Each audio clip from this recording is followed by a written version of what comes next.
The boys had no clue what went into MM and decided to check his computer to see what he was doing before he went berserk. He had just a link to a naughty movie which had his ex-wife on the cover hugging a porn star. But that's not all. His daughter was also in the picture and turns out they were doing mother-daughter porn movies. Stillwell talks to his second-in-command about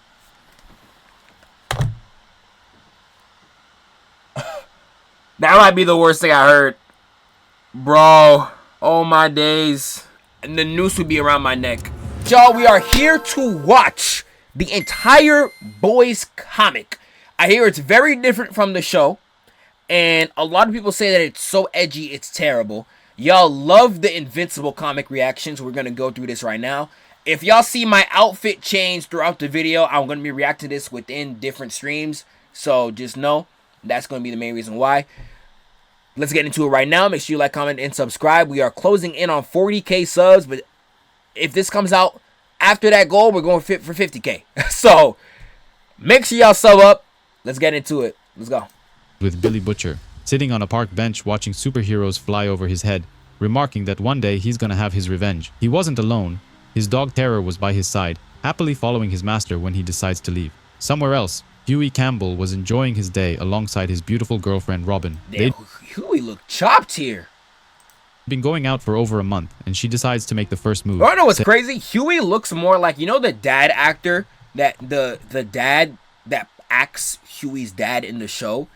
The dad looks more like Hughie in the comics. Inside his beautiful girlfriend Robin. Like specifically this page, I can see the dad doing a very similar smile up here. If you see my mouse, he decides to make the first move, saying she loves him. They drew him based on Simon Pegg. Yeah, okay. Thank God. Okay, I was about to say, like, I feel like he looks very similar. Like none that Hughie had ever had before, and he was the happiest he'd ever been. Out of nowhere, someone hits Robin with incredible power, crashing into the building nearby. It was a villain who was thrown by A-Train, a speedster superhero, and one of the members of the Seven, the best superhero team in the world. Oh, so in the comic, it was a villain that got thrown, and it was not A-Train running through him. Rays gets a number between 1 through 5, gets the right number, got 5 gifted for you. I'm gonna pick it number 2. What else somebody say? Recommend the manga Bastard. My friend actually recommended me that manga before. I have it on my anime reading list. Been there for a minute. The impact with Robin was devastating, and it completely destroyed her body, leaving Hughie in shock, holding just her hands. Susan Rayner, director of the CIA, is working inside her office at the agency when someone comes to visit her. It was Billy Butcher, who used to work for the agency leading the Boys, a group dedicated to monitoring and neutralizing superpowered people. The two of them start the conversation by making love on the desk, even though she was married and had 2 children. Back at the fair, A-Train was pretty happy with love on the desk.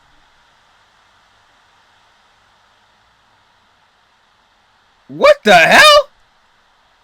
Hey, shout out Rays for the 2 subs. I appreciate you, my goat, but like, what is going on here, gang? Even though she was married and had 2 children. Back at the fair, A-Train was pretty happy with himself, content that he finally apprehended the dangerous villain, unaware of the tragedy he'd just caused. Meanwhile, Hughie was still in shock, unable to let go of his girlfriend's hands, even though the paramedics were trying to comfort him. Butcher claims there are over 200,000 supes in the world, and sooner or later, they'll grow tired of saving the world and turn on the people. The agency needs someone like him, someone to watch and gather information on the supes, and even take out a few of them if needed. He wants to build a team once again, but he needs a replacement for his former boss, Mallory, who quit after a villain murdered his grandchildren. Hughie is visited by a team of lawyers working for Vought American, the entertainment company that leads and manages the Seven. They convince him not to sue A-Train for killing his girlfriend, remarking that she wasn't even his wife and he doesn't have any legal rights. Butcher gets to work in building his team and starts in the office of Mr. Kessler, a CIA analyst who has access to Vought American databases. He finds out they've been covering mistakes and accidents caused by the supes all over the world, including what happened to Hughie's girlfriend. Butcher believes that a man who just lost his girlfriend to superheroes might be looking for some payback, so he pays him a visit. Director Rayner is looking over classified files about the Boys, revealing just how brutal and ruthless they can actually be, but she's already agreed to have them reinstated. There's no going back now. Butcher introduces himself, trying to get a conversation started, but Hughie couldn't stop himself from crying, still mourning the death of his beloved girlfriend. An old lady was walking her tiny dog, which was making some weird noises, so Butcher decides to cheer him up with a little help from his dog.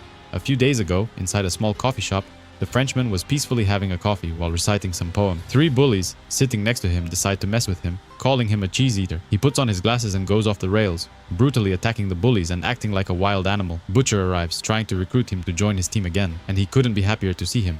In the present, Terror jumps on top of the old lady's dog and violates it, even though they were both male dogs. Hughie finds the entire scene hilarious, and for the first time since his girlfriend was killed, he laughs his ass off. Butcher reveals his real name and says he knows. What is this edgy ass comic, bro? What the freak is this? Gang, this is allowed on YouTube? God forbid a nigga Zeph got a meme in there, though. You know what I'm saying? Hey, shout out Who is Manny Brown with the 2-tier subs. Appreciate you, everything gang. About it, including how A-Train got his girlfriend killed. While trying to rebuild his team, Butcher followed the female, aka Kimiko, who goes to a random house and knocks on the door. Inside, there is a group of criminals, and once they open the door, Kimiko goes all out on them. Thanks to her increased strength and agility, she is able to brutally take out all of them, making sure to leave no survivors behind. Butcher tells Hughie everything about the boys, including the fact that they work for the CIA, but justifies it by claiming there's no bigger threat than superheroes. Supes don't care about— One thing I don't remember, do they also work for the CIA in the show as well? anyone but themselves, and people's deaths are nothing more than an embarrassment for them. They get to just walk away as if nothing happened. Butcher also visited Mother's Milk, one of his teammates and closest friends from the army. Have you heard of Kingdom the manga? Bro, that's like in my top 5 of all time. The person who just gifted that, Who is Manny Brown? That's one of my top 5 favorites of all time. Have I heard of it? Nigga, I got it physical right here. I'm gonna let the video play and I'm gonna show you. Look at my camera. He is reluctant to join because he has a daughter named Janine to worry about and prefers to stay out of trouble. But Janine doesn't like her father very much and disrespects him, saying she is going out with her friends. Butcher follows her outside and threatens Janine's friends, making fun of their weak guns. He then goes all out on Janine, asking her to be nicer to her dad because he sacrificed a lot to provide for her, and orders her to go inside and do her homework. In the present, he finishes the conversation by asking Hughie to join his team. He gives him some cash and asks him to fly to New York for a week or two, hoping that it might convince him to join the boys. High above the clouds in the 7 headquarters, Homelander welcomes Starlight, the newest recruit, to join their team of superheroes. She can't believe she's standing next to one of her childhood heroes. She'd admired him for as long as she can remember. Joining the 7 isn't an easy thing to do. All new recruits have to pass a series of tests and trials, and Starlight passed with flying colors. Homelander wants her to be proud of herself, but before making everything official, there is one final thing he wants her to do. He drops his pants down, exposing his private parts, and asks her to perform oral. Meanwhile, Hughie traveled.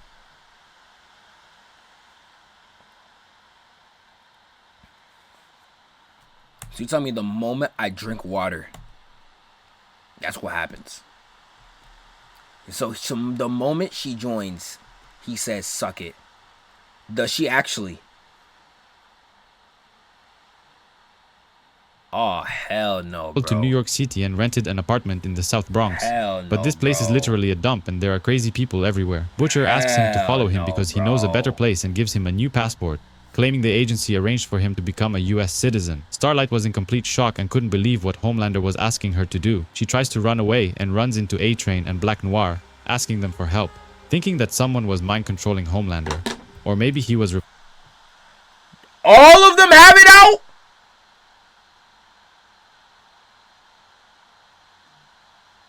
We're not even 5 minutes in the video, y'all. Bro. Placed with a drone. But sadly, that wasn't the case. They drop their pants as well and ask her to do what Homelander asked. Starlight...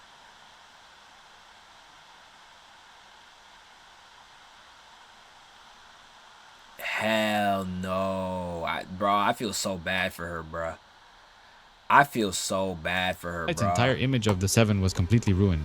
She thought they were Earth's mightiest heroes who bring justice to all and avenge the innocent. But Homelander doesn't care and says that if she refuses, she won't get accepted into the 7 and will be kicked out. Butcher introduces Hughie to other members of the boys. Baron Wallace, aka Mother's Milk, bruh. Serge, aka the Frenchman, and Kimiko, aka Shout out Crazy Boy for the raid! Baron complains about the headquarters being a dump and not even having a running toilet. Kimiko is hungry and wants Serge to order pizza, but Butcher is annoyed with all of the bickering. Starlight had no other choice and did what Homelander asked her to do, but she couldn't stop herself from crying after.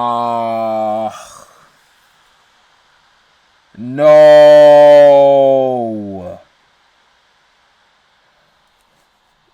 She did all 3 of them.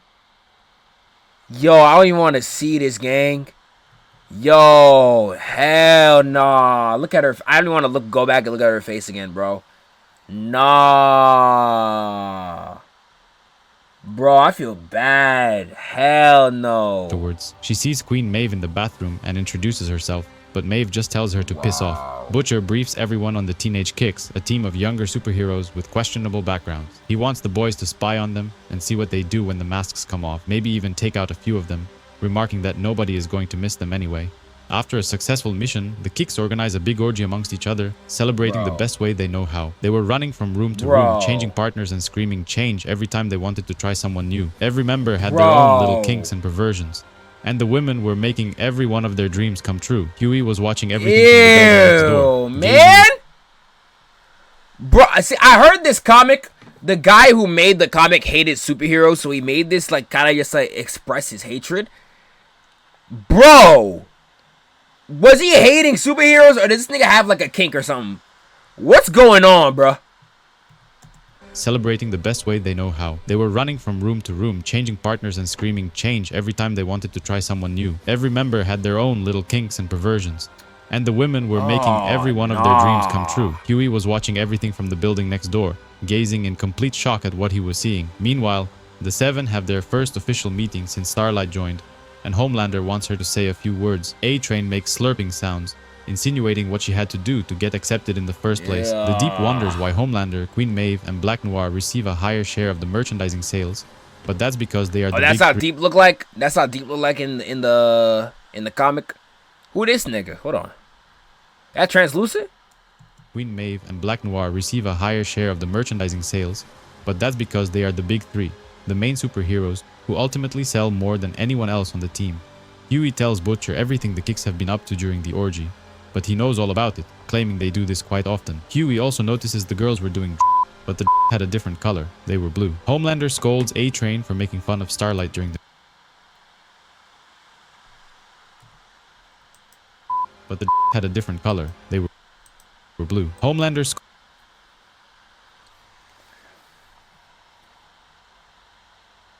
Bro, will I even be able to stomach an entire hour 50 of this? Bro, someone in the YouTube chat says, Zeph, I'm not gonna lie, you in for a trash comic, bro. Gang, if this is how it is in the first 7 minutes, I'm ready for the purest piece of garbage I've ever watched in my life. Y'all know that one meme where he's like, I just cooked some bull. That is exactly what we watching right now. Nigga was in the studio cooking straight donkey ankles, bro. Dude, who made this burger? Oh, man. Yo, the show definitely changed a lot of this for the better. Golds A-Train for like, I feel like a lot of this is like, I'm not saying you can't write horrible people being horrible people, but like, I feel like a lot of this is kind of just shock value, bro. Like, was the dog thing necessary? Like, the dog thing at the beginning, was that necessary?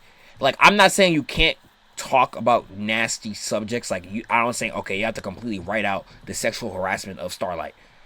But, like, is all of it necessary, or is this all for shock value? Because you could say the same for the show, too. Is a lot of what the show does actually necessary, or is it just for shock value? Like, that one rock nigga. Does he actually have to have his rock being his nut? Or is that just for you to be like, ugh? Like, I feel like a lot of stuff they do is kind of really just to get you force a reaction instead of actually trying to make something good, if that makes sense. Fun of Starlight during the meeting, claiming he doesn't like mixing business with pleasure, not in front of representatives from Vought. He threatens him, saying that if he ever does that again, he's going to kick him from the Seven, and orders him to remain on his knees while he walks out. Butcher meets the director of the CIA and spends another passionate night together. She came all the way from DC to give him something. A vial of Compound V, a blue substance that alters DNA, and gives normal people superpowers. Hughie continues spying on the Kicks, recording the members making love amongst each other, questioning if some of them are even aware of the partners being switched all the time. He shows everything to Butcher, who forcefully injects him with a dose of Compound V. Butcher claims he did it for his own good, trying to make him stronger, because if any of the Kicks members realized they were being spied on, he's gonna need it. Hughie was mad and threatens to leave the group, claiming he didn't sign up for this, and goes back to his hotel in the Bronx. Still conflicted about his argument with Butcher, Hughie goes on a walk through Central Park. He sits down next to Starlight, and the two of them begin talking. She thought he would...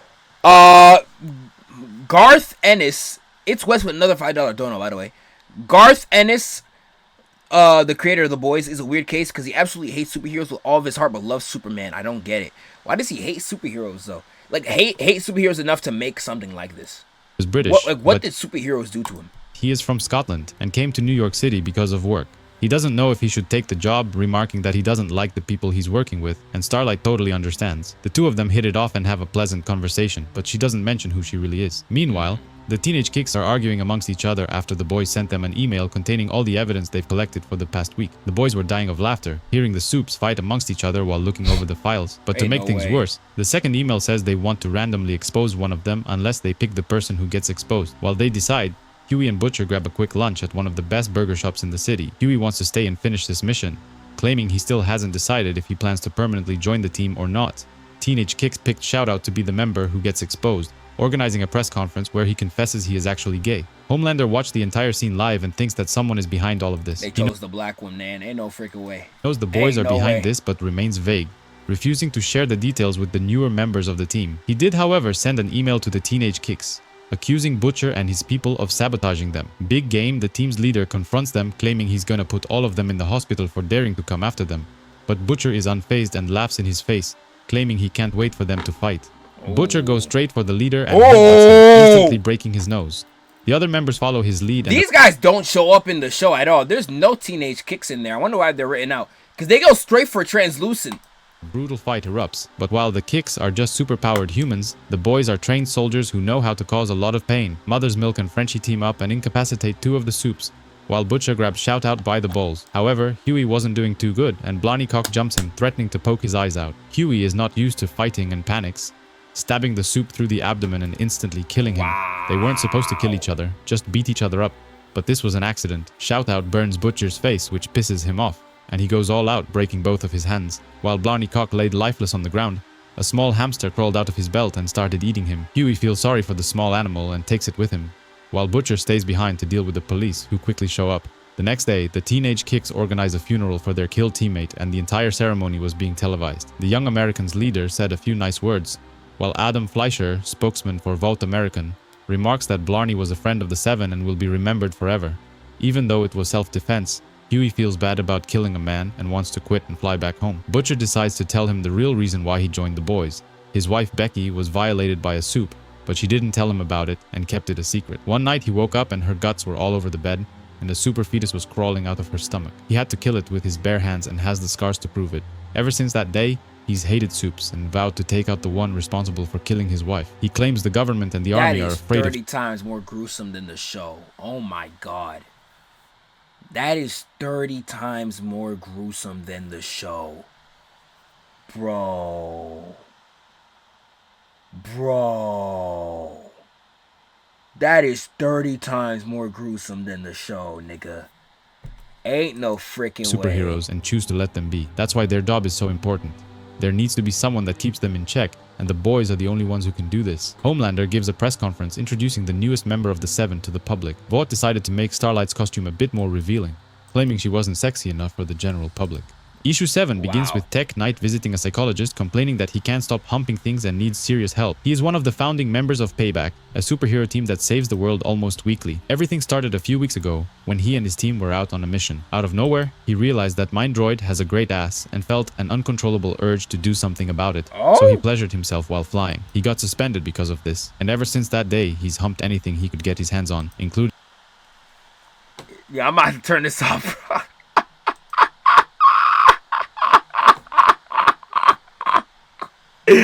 Yo, it's like every minute something gets worse. I'm not even gonna pause at everything, bro. I'm not even gonna pause at everything at this point. There is no way. Being a side of bro. Cause that's a nigga too.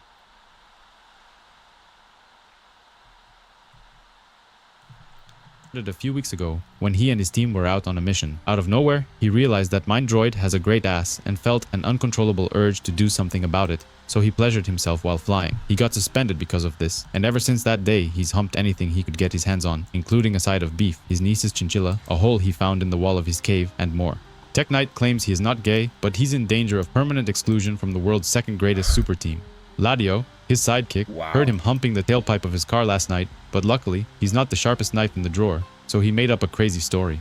The doctor thinks his case is quite serious and wants to schedule another appointment. But while he goes into another room to get his appointment book, Tech Knight takes advantage of his cat and violates it. The doctor is horrified by what he just did and orders him to leave his office and never come back. Mother's Milk gives Hughie a present, a black leather jacket like the ones all of them are wearing, making his recruitment in the team official. Meanwhile, Tech Knight returns to his base and Ladio greets him, asking if he wants to hit the gym together. While doing his workout, Ladio turns him on by stretching in front of him and Tech Knight gets the urges to fill his holes.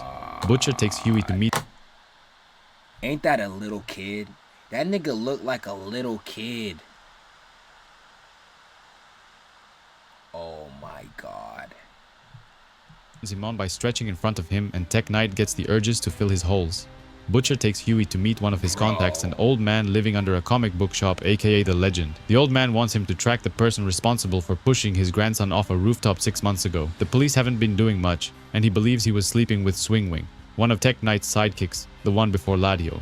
Tech Knight convinces Ladio to go on a mission and spend time with the Seven, the Midwest Guardians, Teenage Kicks, the Young Americans, and other superhero teams in order to gain more experience. But the truth is, he just wanted him gone, because he could barely control his urges to do something to him.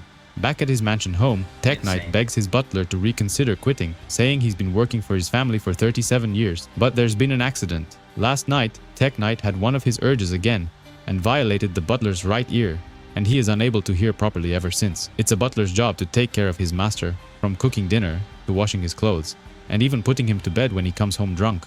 But having his ear violated is not one of them. Steven Rubenstein, the Legend's nephew that got pushed off a building, was gay, and Butcher brings Hughie to a gay bar to learn more about him. The bartender knew Steven and they used to be friends, but he is unsure whether to trust the two boys or not. The police ruled out a possible homicide, thinking the man killed himself because he was persecuted for being gay.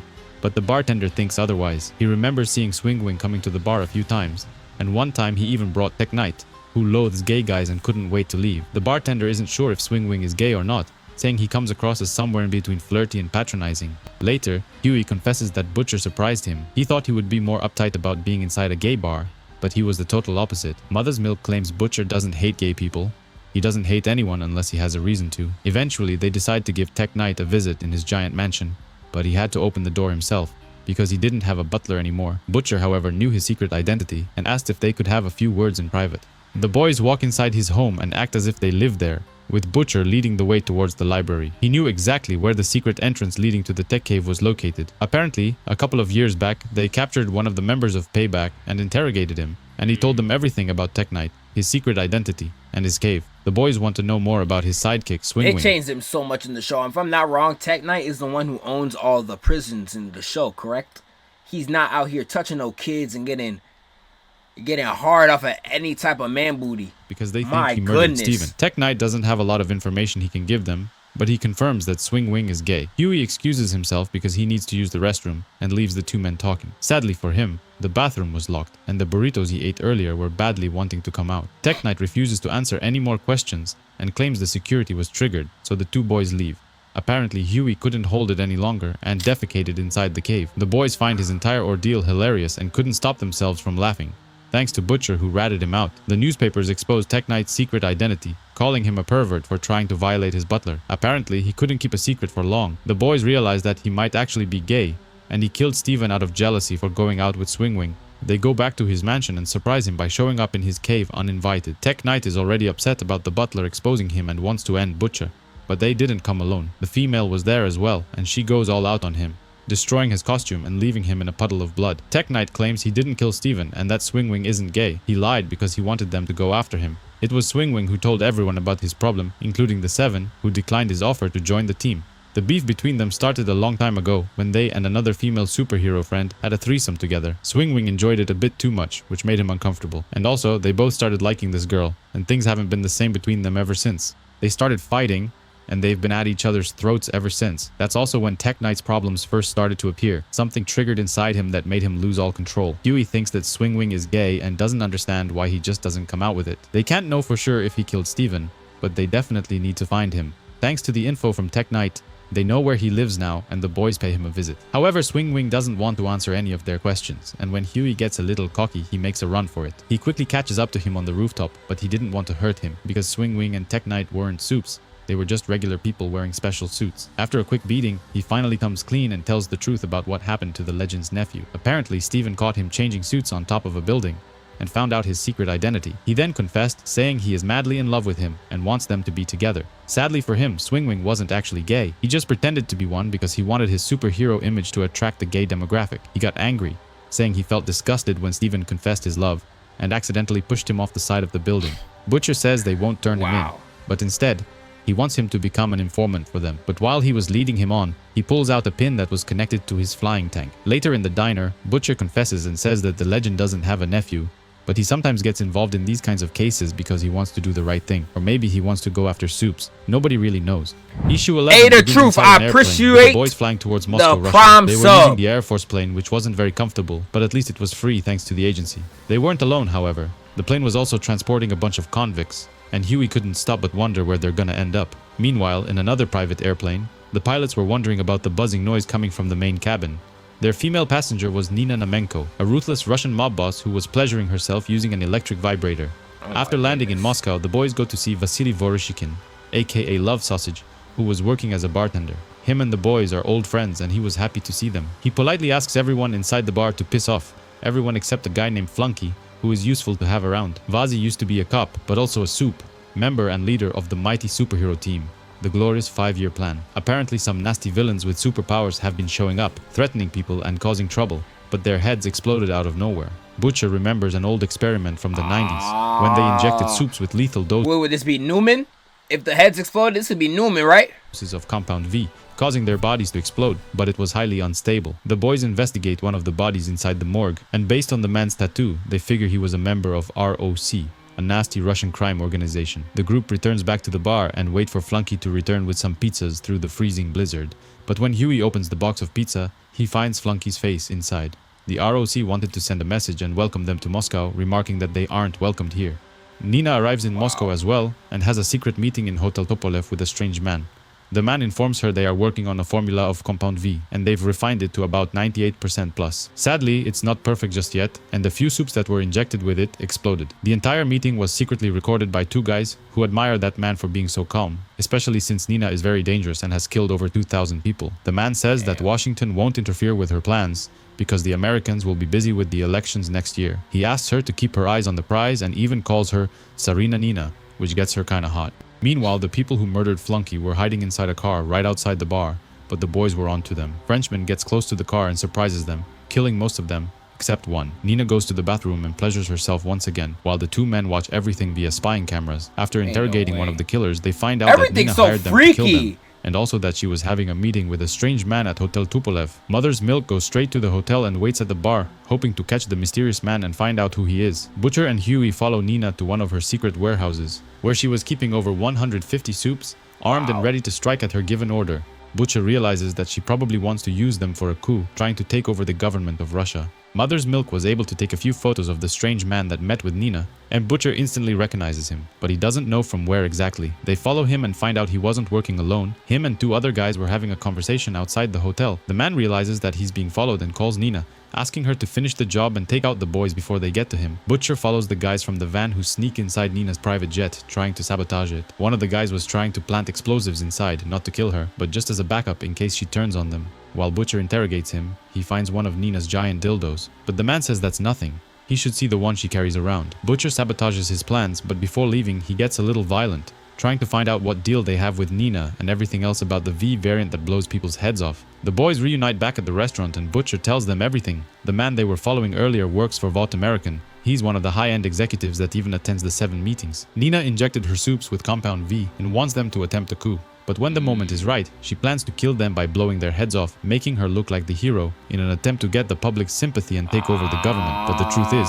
Vought American doesn't want her to run the country, so they have plans of their own. They have another person in mind. Out of nowhere, everyone except Hughie and Love Sausage faints and drops on the ground unconscious. Nina's mercenaries break inside the restaurant and try to shoot them, but Love Sausage brutally attacks them, destroying their bodies with his fists. Him and Hughie weren't affected by the poison in the food because they were drinking some special kind of vodka, a drink so strong that it can even kill poison. Luckily, the boys are unharmed as well, thanks to the compound V they've been injecting in their bodies for the past months. Love Sausage is angry that Nina sent her mercenaries to kill them and changes into his superhero costume.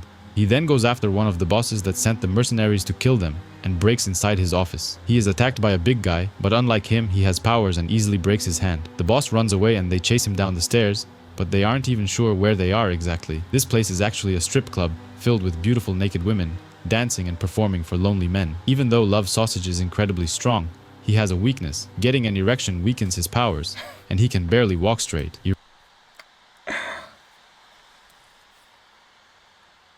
Bro. Erections are like kryptonite to him, and when he has one, he turns into a normal person. They eventually catch him and find out that Nina hired him to kill them, so they go after her. Realizing that things didn't go as planned, she tries to run away and takes off in her private jet. They were too late. Nina was angrier than ever, so she decides to take out the biggest vibrator she had and release some of the stress. Unfortunately for her, the moment she turns it on, it causes a big explosion that takes out the side of the airplane. When Butcher was inside her jet earlier, he planted an explosive inside her vibrator, knowing that she'll probably use it later. He also tells them that Vought American gave her the wrong trigger and she wouldn't have been able to take out the supes after the coup. Vought had a different person in mind to take over the country and she was expendable. Butcher tells the agency everything that happened in Russia and that Vought American tried to take over the government, but the CIA doesn't want to go after them because they are afraid of supes and what they might do. Shout out Lanos! They did was for nothing. Butcher returns to the Misread that like crazy. Shout out my boy Lano. Lano's playlist with the prime sub. I appreciate you, my GOAT. Appreciate you, brother. Warehouse holding the compound V trigger. My brother Lano. The supes by blowing their heads off. The man working for Vought American reports back to his superior in the company, who wasn't too thrilled that the mission failed. Starlight goes to the church and thinks about God, wondering if he truly exists or not. She recalls what she had to do in order to join the Seven and feels disgusted with herself. She could have said no and left, but she wanted to join the team so badly. Meanwhile, Butcher and Raynor were having another passionate moment together. Damn, how many times they cracked? On the ground. Annie recalls her first 6 months spent with the Seven, attending the meetings and seeing a strange man sitting in the corner. This man attends all the meetings but doesn't say a word. He's probably someone in charge from Vought American. She even met Vic the Veep, who is the Vice President of the United States, and also secretly working for Vought American. She feels lonely and overhears her teammates talking behind her back, making fun of her and calling her stupid. Hughie visits the legend, who tells him that Blondie Cox is back in town. Blondie is a member of Teenage Kicks, whom Hughie accidentally killed a few months back.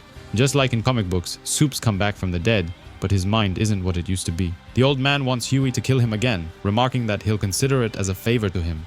Starlight couldn't take it anymore and returned back home, but she didn't fly. Instead, she took the train, thinking about her boyfriend, Drummer Boy. Sadly, Drummer Boy wasn't good with long-distance relationships and he was banging another girl on the table. Wow. Butcher is angry with Raynor, accusing her of being afraid to stand up to Vought American. God damn, how much does Starlight go through? Bro! About her boyfriend, Drummer Boy. Sadly, Drummer Boy wasn't good with long-distance relationships and he was banging another girl. You know what, bro? We wrapping it up right here, bro. You know what, man? Hey, bro. Y'all go see me for part 2 at some other time. Yo. That might have been the craziest 25 minutes of a comic I've ever reacted to in my goddamn life. We're not even a quarter through. God, yo, like, comment, subscribe, bro. I'ma catch y'all Tuesday. God damn, what they got going on here, bro? I'ma catch y'all, man. All right, we are back with the boys. We're going right back where we left off. I want like a minute back just so y'all can remember. Starlight is leaving the headquarters to go visit her hometown boyfriend, Drummer Boy, and then she finds out that Drummer Boy is cracking another shorty. It's a little emo shorty too, bro. I ain't gonna lie. I was like, hey, that boy got taste, but Drummer Boy can't be doing Sadly, that. Drummer Boy wasn't good with long distance relationships and he was banging another girl on the table. Butcher is angry with Raynor, accusing her of being afraid to stand up to Vought And there is so much different compared to the show. If you guys seen the show that's in the chat, if you, there's so much different. Why are you reading dog poop, bro? We gotta see it through. We gotta see how bad this comic actually is, bro. But she defends her actions, claiming the company is far too big and too well connected to take down. They have friends in Congress, in the media, and even the White House. Vic the Veep is one of their people as well. Hughie goes for a walk in Central Park and sees Annie sobbing on one of the benches. She instantly recognizes him and jumps into his arms, begging him to hold her for a minute and be nice to her. The female goes on a mission to end someone, but when she gets to his house, she sees that he has a wife and 2 kids and reconsiders her decision. In the park, Hughie and Annie have a nice conversation about life. For the past 6 months, she's been living a miserable life and it's all connected with her new job. She had to do something horrible to get this new job and feels ashamed, which put her faith in God into question. Hughie mentions his former girlfriend whom he loved very much, but doesn't go into details about what happened to her. In the end, they decide to meet again later for drinks, and Hughie couldn't be happier. Meanwhile, the other boys were watching on CCTV cameras a secret meeting between the 7 members. And also, someone in the chat just said Garth Ennis hated superheroes. I know that's the reason why all these heroes in this show suck, or in the comic at least. Why did he hate heroes so much though? Like, the way you would read this comic and see how he treats the superheroes here, you would think superheroes harmed him in real life. Nigga, it's not real. They're fake. It's fake. Like, who harmed him for him to hate superheroes this much? Like, if it was like, oh, I hate this because, like, I was harmed, but, like, I hate insurance companies because, like, insurance companies hold me in real life. What did a superhero do to you in real life, bro? Genuinely, what did they do to you in real life for you to make a whole series of you literally making superhero torture porn, bro? Like, I don't know, because we're only 25 minutes in, and I know there's like so much worse. There's so much worse. He recognizes that man sitting in the corner. The show did amazing PR for The Boys. Was The Boys even a popular comic before the show took over it? I heard of Invincible before the show. I'd never heard of this comic though. I'd never heard of The Boys before it got the show. American representative that was in Moscow. The vice president is visiting them soon, and Homelander wants everyone to be prepared and on their toes. Hughie spies on the teenage Kicks and overhears them having a meeting and welcoming back Block. He considers the stories inherently meaningless and believes their dominance suffocates the broader comic book industry, which is true. The suffocating broader comic book industry part, I do think is very true. And if you are a comic book creator that does stuff that is not superhero related, which I know he does, he has like a comic called, I think, The Preacher. I could see why that would cause disdain in you. But inherently meaningless is kind of insane. You're a comic book writer, bro. You should know making stories is not hard. There's no such thing as a meaningless story. Unless you're like, what you do in this comic, I would say is inherently meaningless, bro. Like, you doing stuff just to create shock value, you're not saying anything about, like, like, what you're doing, like, you're just having, like, stuff like, grape and, all these other deplorable acts just to have it for shock value, and you're not even, like, saying anything meaningful about it. I'd say that more about your stuff than, like, a basic Spider-Man throwaway comic, bro. In all seriousness. But even those have, like, okay, yeah, like a comic about Jimmy Olsen from Superman is not like it's not gonna be inherently deep, but it's like it was clearly made with the purpose of entertaining. I don't know what lessons you get from reading The Boys. What lessons you get from reading this, bro. Genuinely, bro. What do you gain after you read this? Himself anymore and was pissing himself. The Frenchman visits a mob boss who hired the female to end the man from earlier and threatens him, asking him to leave her alone and never contact her again. Hughie and Annie go out and have a nice time together, and she even invites him to come back to her place, but he politely refuses, saying she's much too drunk and doesn't want her to do something she'll later regret. However, later in his apartment, he satisfies himself while regretting he didn't accept her invitation. Hughie keeps spying on the teenage Kicks and overhears them saying that Blarney isn't human anymore, but rather a zombie. He was brought back to life by Vought scientists, but his brain functions are around 3% of what they used to be. Meanwhile, Queen Maeve gives Starlight shit about missing the 7 meeting earlier, but she was busy spending time with Hughie. Annie overhears the man from Vought telling Homelander that Vic the Veep cancelled his meeting and big speech because someone tipped off the White House. They have a feeling they are being bugged but have no clue who is doing it. Later, she visits Hughie inside his crappy apartment and thinks his hamster is pretty cute. They spend the night making love together, and Hughie goes down on her for the first time in her life, making her feel incredible. Mother's milk gets injected with a fresh dose of Compound V. Mr. Eat it and leave! Yo, hold on, Hughie. I know you was moving like... Making her feel the night making love together, and Hughie goes down on her for the first time in her life, making her feel incredible. Yo! Mother's milk gets injected with a fresh dose of Compound V. W. Hughie, that nigga look chopped though. I hate how he looks like in the comics. That nigga looks so ugly, bro. Bro, nigga look like a toothpick with a mustache and a goatee, man. Like, ugh, that nigga looks so chopped. I hate how Hughie look. That's definitely why they got a different actor. Doesn't even look like him in the comics, bro. But it makes him sick and he can't help himself from puking. Since they were in the area, Butcher visits Hughie's apartment and offers to give him a lift to work. But when he opens the door, something shocks him and he immediately excuses himself. It turns out that Hughie had blood all over his mouth, probably from going down on Annie last night. The ride to work was awkward, but Mother's... Nah, yo, my nigga Hughie, God, hold on. Yo, he also put this in the show. I would have been crying. Yo, shout out my dog Hughie. Hold on. Nah, he know what he doing, man. Alright, I see how it is, man. Shout out my boy Runner High 1 with the tier 1 sub. Shout out my GOAT. You feel what I'm saying, man? Milk couldn't help himself and breaks out laughing in tears, amused at what happened to Hughie. After he left the apartment, someone else visited. It was Blarney Cock, or what's left of him anyway. Oh my goodness. Hughie forgot his phone in the apartment and returns back to grab it. But when he opens the door, he finds Blarney naked, standing near his hamster. Blarney recognizes him and accuses him of being the one who murdered him, but he couldn't talk properly and was drooling. Hughie apologizes, saying it was an accident and he didn't mean to do it. It was self-defense. When out of nowhere, Blarney starts peeing all over his carpet. A-Train picks on Starlight as well, trying to shit on her for missing an important meeting, but she gets mad when he wouldn't back down.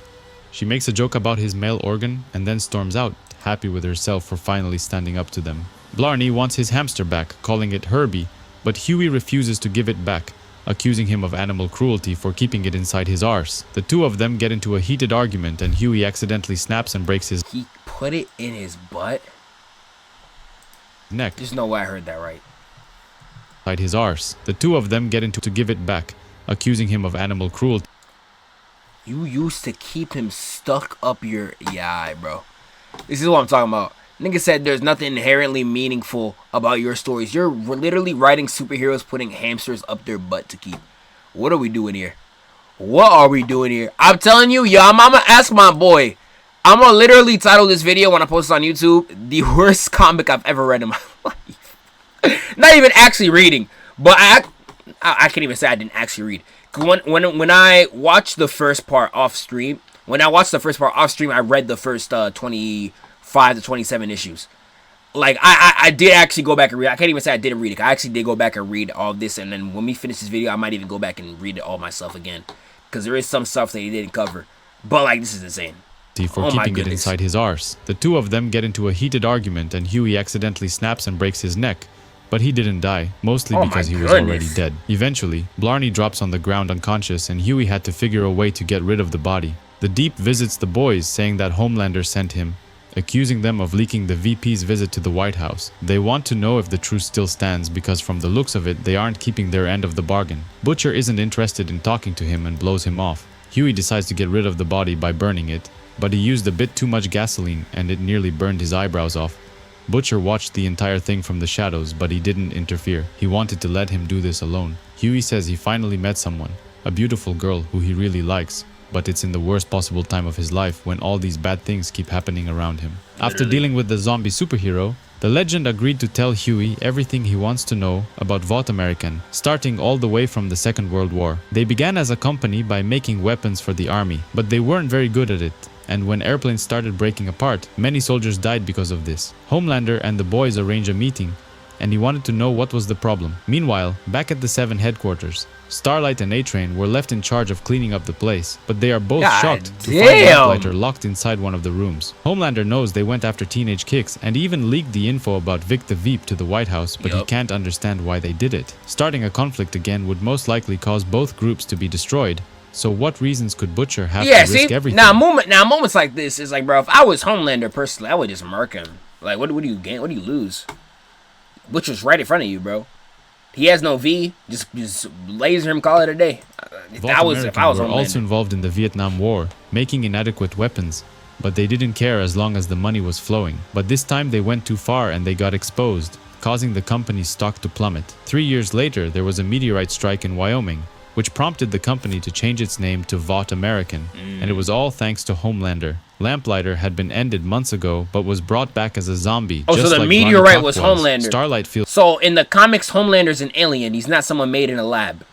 sorry for Very him and says he shouldn't be alive anymore, even though he isn't. There was a big conflict between the Seven and the boys, culminating when Lamplighter ended off Colonel Mallory's grandkids. Butcher refuses to say anything and just keeps quiet, but Homelander can feel his heartbeat and knows how much he hates him, but he doesn't know why exactly. The legend tells Hughie the truth, that Homelander isn't an alien who dropped from the sky, like Vought American are claiming. Instead, he and the other members of the Seven were grown inside a laboratory. They were Okay. I'm about to say, it's like, okay. All right. with Compound V ever since they were babies. That's why they are the greatest superheroes in the world. Vought American has been using them to build its brand. And the only reason they haven't created hundreds of supes like the Seven is because it literally costs too much to do it. Wow. The only reason the Seven hasn't taken over the world yet is because it's a pain in the ass to rule the world, and it's much easier to just be a hero adored by the entire world. Vought American has been dominating the industry ever since the 70s, but not without competition. Their competitors wanted a piece of the pie, so they kidnapped Jonah Vogelbaum, a German scientist. Vogelbaum is the one who came up with Compound V, and the competitors wanted him to work for them. They wanted to make even stronger supes, ones that would put the Seven to shame. But he refused to do any of it and took his own life. Wow. Even though Vought American still had all of his notes and research, they didn't have his genius anymore, so they started making cheaper versions of the Seven. G-Men, Teenage Kicks, the Young Americans, and even Payback are all linked in one way or another to Vought American, and consist of superheroes that are nowhere near as perfect as the Seven are. Yeah, these are all spoofs. X-Men spoof. I saw online this was a Teen Titans spoof. Payback, I assume, is Avengers. Young Americans, what would this be? What would Young Americans be? Justice League, maybe? Homelander continues to question why Butcher hates him so much, and realizes it must be because he ended someone he loved, a lover, or maybe a wife. The Seven make their money by advertising their brand and selling merchandise, one of which includes comic books. The Legend used to work for them, drawing comics and making the supes look good, while they collected millions in sales revenue. But when Homelander came around, he knew it meant trouble. There was always something suspicious about him. Homelander was used by Vought to go after rogue supes, heroes who didn't see what a sweet deal they had going on and became villains. Vought American and its competitors, the military complex, have been at each other's throats for decades now. While Vought secured a seat in the White House by helping to elect Vic the Veep as vice president, the competitors have their own man in politics, Dakota Bob Schaefer, an old-school Republican who was now the President of the United States. While Homelander was trying to figure out why Butcher hates him so much, Terror was pissing on his leg, leaving him in a puddle of dog urine. His eyes start glowing immediately and he wants to end the dog, but Butcher says the war is back on if he hurts him. Eventually, he decides to leave, leaving Homelander pissed off on top of the Brooklyn Bridge. During the 9/11 attacks, terrorists hijacked a plane and wanted to fly straight into one of the World Trade Center towers, and the Seven were sent to stop that from happening. One of the airplanes was hijacked and heading straight for New York City. The Seven were sent by Vought to intercept it, and Homelander wanted to go in straight through the main door. However, so this is the plane scene, huh? Plane hit the group at incredible speed, and Black Noir was dropped from the sky. A young boy was happy to see Homelander, thinking he was there to save them and he was going to be alright. But he opened the door, the kid was pulled outside by the pressure, leaving Bro! them, and he was going to be alright. But he opened the door. Nah! Yo! Bro, his son just flew out the window the moment he opened the door. They don't know nothing about no aerodynamics, bruh. Yo, GG's. Wow. See how you say, Michael! Bro, jump after your son, man. I would. Hey. The kid was pulled what outside the by the hell, pressure, bro? leaving his mother to scream in horror. People inside the plane were panicking and screaming for help while Maeve This was is so trying to calm crazy. everyone down. The constant screaming pissed Homelander off and he lost his temper, telling everyone to shut up. The Deep punched the windshield out, trying to get inside the plane, which caused it to depressurize even more and destabilize the entire plane. Homelander entered the cockpit. Yup, and I know found the this panel. terrorists who Yeah, hijacked the terrorist. He just starts slurring at them, bro. I don't know if I should cut. Let me skip this real quick because I probably have to cover this word. plane, and he didn't go But- easy on them. He didn't think it through and butchered every single one of them, leaving no one alive. Now, right there, they toned this down so much in the show. In the show, literally, it's just he tells them to back up. He accidentally kills the pilots, and then he leaves with Maeve. This is so much worse. He kills the terrorist. He kills a kid the moment they enter. There's someone else that dies too, if I'm not mistaken. There's like 5 different things that happen here. To land the plane safely. Black Noir was supposed to be the pilot, but he was dropped from the sky right at the beginning. Mr. Marathon was desperate. Oh, my nigga Jose in the chat. My nigga J Mars X. Thought on that season finale for the boys. The finale's not out yet, twin. Coming out Wednesday. But I think the season 5 is good. But I think the boys been dragging it since like season 3. Like, I don't think it should have took this long for Homelander to... Oh, damn. Disconnected my headphones. I don't think it should have took this long for Homelander to go crazy.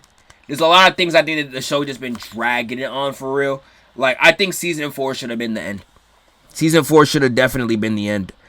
And even season 5 does not feel like a finale for like most of its run. It hasn't felt like a finale since like the last 2 episodes feel more finale than like everything else. What should they do? Prompting Homelander to give up. He wanted to leave and Maeve wanted to stop him.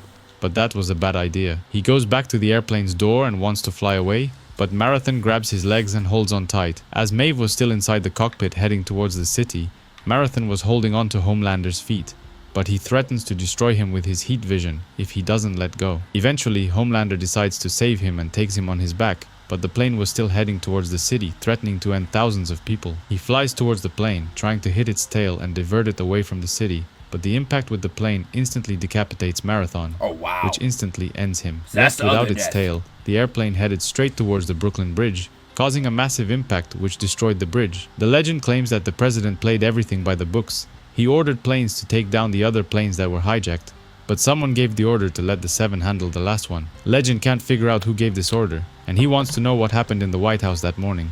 After the incident, the 7 stayed out of the public eye, and when they returned, Marathon was replaced by A-Train, and Lamplighter was already dead and brought back to life as a zombie. Meanwhile, back at the 7 headquarters, A-Train makes a move on Starlight and slams her against the wall.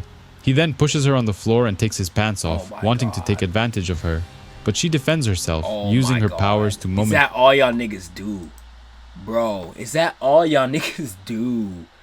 Bro, someone in the chat just said Garth Ennis is a slur slinger like Tarantino. I only know that Homelander segment that has slurs. I don't know. Is there way more in this comic? I know he's made other ones too. Like I know nothing about Preacher, so I can't tell you about that. I do know he has a zombie one. I saw it in my Reacts playlist. I want to react to it on stream, but I hear that one's terrible too. Like, it's literally about super intelligent zombies that literally just people. Like, you have a concept as good as zombies that are also intelligent and can act like humans, and you literally just have them be monsters. Like, his brain need to get checked out. I need to see how he look like. His brain need to get checked out. He started screaming and accused her of blinding him, but she says he had it coming for doing that to her. The other members return after meeting the boys, but Homelander wasn't in the mood to hear A-Train complain and chooses to ignore him. The first time the boys went after the 7, things went bad and a lot of people got ended. Lamplighter went searching for Lieutenant Colonel Mallory, aka the boys' leader, but found his granddaughters instead and ended them. Butcher had a lot of dirt on Homelander and the 7 and threatened to expose them. As a gesture of good faith, Lamplighter was offered to them as a sacrifice and Mulroy ended him. Ever since that day, the 7 and the boys have been in a truce, which only recently Butcher broke by tipping off the White House about the Vice President's secret visit and speech. The legend hates Vote American ever since one of his sons got ended in the line of duty while using their guns. He got ended for profits, and the legend swore to expose them for it. His other son was a douchebag, someone by the name of Blarney Cock, aka the member of Teenage Kicks, whom Hughie ended not too long ago. While everyone has different plans, Butcher stays home and looks over CCTV footage they've collected for the past year, trying to uncover some of 7's darkest secrets. He gives Hughie a file about the G-Men squad of superheroes, claiming they are next in their target. Hughie meets Annie in the park, and the two of them talk about their relationship. She was a I do hear, because we're talking about Garth Ennis, I do hear his Punisher run is really good. That's like the only good thing I ever heard of the nigga, though. Ashamed about what happened when they first made love together, but he reassures her it's not a big deal. She thinks they are moving a bit too fast, so he offers to kiss her really slowly. Back at the apartment, Butcher catches a glimpse of Starlight as the newest member of 7 and thinks he's on to something. Issue 23 begins with Hughie and Annie waking up after making love and spending the entire night cuddling together. Both of them had a great time, but Hughie needs to get back to work and lets her sleep a little longer. Somewhere else, Butcher is having breakfast with the CIA director, Susan Rayner. She tells him that Silver Kincaid, one of the founding members of G-Men, just ended herself. Her powers were special. She could control pressure and turn it on her enemies, but last night she used it to end herself. Vought American were faster and got to her immediately. By the time the CIA arrived, her body was already gone. Rayner thinks that something weird is happening inside G-Men, and she wants the boys to spy on them and report back. He agrees to do it, but before leaving, he takes her in the bathroom and gives her the Butcher special, degrading her just like she likes it. Butcher informs the team about a special mission that will keep them busy for the next couple of weeks. G-Men, G-Force, G-Style, and G-Wiz are all... He said his Punisher run is good but the same level of edge, but it has more political commentary. Fair. This comic wants us to hate soups and glaze the government. The government's not even good in this series, though, so I don't know. Glaze the government? Kind of crazy. X-Men knockoff, though. Shout out Nubila. I need to see Shoddy.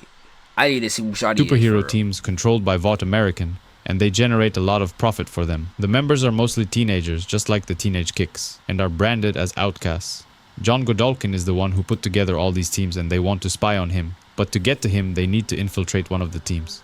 Butcher wants Hughie to infiltrate G-Wiz, a close-knit team that consists mostly of superhero friends, in hopes of later joining G-Men and getting close to Godulkin. Back at the Seven headquarters, two buff dudes came to visit Maeve and pleasure her, but Starlight had no idea what was going on. Homelander answers the phone, but as it turns out it was just someone playing a prank on them, asking if there are any walls there, and if not, how is the roof staying up? This pisses Homelander off and he threatens to end them, but he can't figure out how they keep finding their phone number. It's not listed anywhere. Hughie puts on a costume and agrees to join the G-Wiz team, but the other boys can't stop themselves from laughing upon seeing how goofy he looks. It didn't take much for Hughie to get accepted in the team, and they instantly threw a welcoming party for him. It turns out these guys live together as frat boys and they don't like using superhero names. They prefer to use their regular names.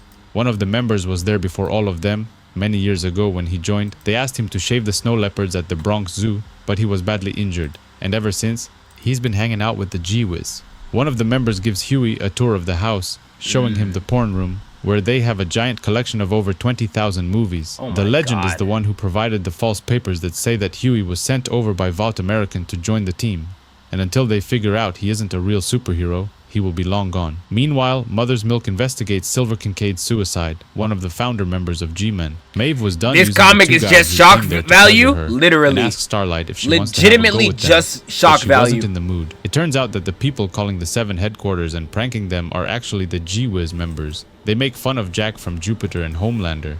Starlight picks up the phone and wants to hang up, but Hughie says a few words himself, which causes them to recognize each other's voices. While this was going on, Frenchie and the female were spying on them, sitting in a van outside the house, just in case things go bad and Hughie needs backup. The next day, Hughie is taken to meet the G-Men, and they are greeted by the team's founder, John Godulkin. James Stillwell, aka the person in charge of hero management at Vought American, is having lunch with his superior from the company. They talk about the Seven's involvement in the conflict in Pakistan, and wonder if they can count on Homelander to do the job. They talk about a secret mission where Black Noir needs to fly a plane, even though they aren't sure if he can do it or not. They also discuss the G-Men and John Godulkin's ability to keep the team together, especially after the incident with Silver Kincaid. Godulkin thinks that Hughie is a bit too old to join the team, and asks if his nickname is really Bagpipe. Hughie gives them the false papers he got from the legend, and they invite him inside the house. While the other members of G-Wiz give him a tour, he plants microphones everywhere he can, hoping to bug the place so they can spy on them later. There's a memorial for Silver Kincaid on Thursday, and everyone's coming in for it, including G-Style and G-Coast, two superhero teams who can't stand each other. Hughie goes to the bathroom and plants a microphone behind the giant mirror, but Nubia shows up from behind and scares him. She was ended some time ago and was resurrected by Vought American, but just like Lamplighter, she is just a zombie now. Hughie's damn screams alerted everyone and they come rushing to see what was going on. Godulkin says he likes to keep her around because she's his little girl, and just like the others, they are all his children. Somewhere else, a man working for the CIA was typing on his computer when someone knocks on his door. It was a woman in a wheelchair, claiming she wants him to make it all big and put it in her mouth. G-Wiz return home and Hughie walks. Bro. claiming she wants him to make it all big and put it in her mouth. This is definitely a setup. There's no way nigga just came into the crib and just said, yo, put it in my mouth. Gotta be a setup. G-Wiz returned home and Hughie walks in on them in the porn room. But he was shocked when he saw what they were doing. They were all watching porn while pleasuring themselves with each other's hands. The woman in the wheelchair wasn't actually handy.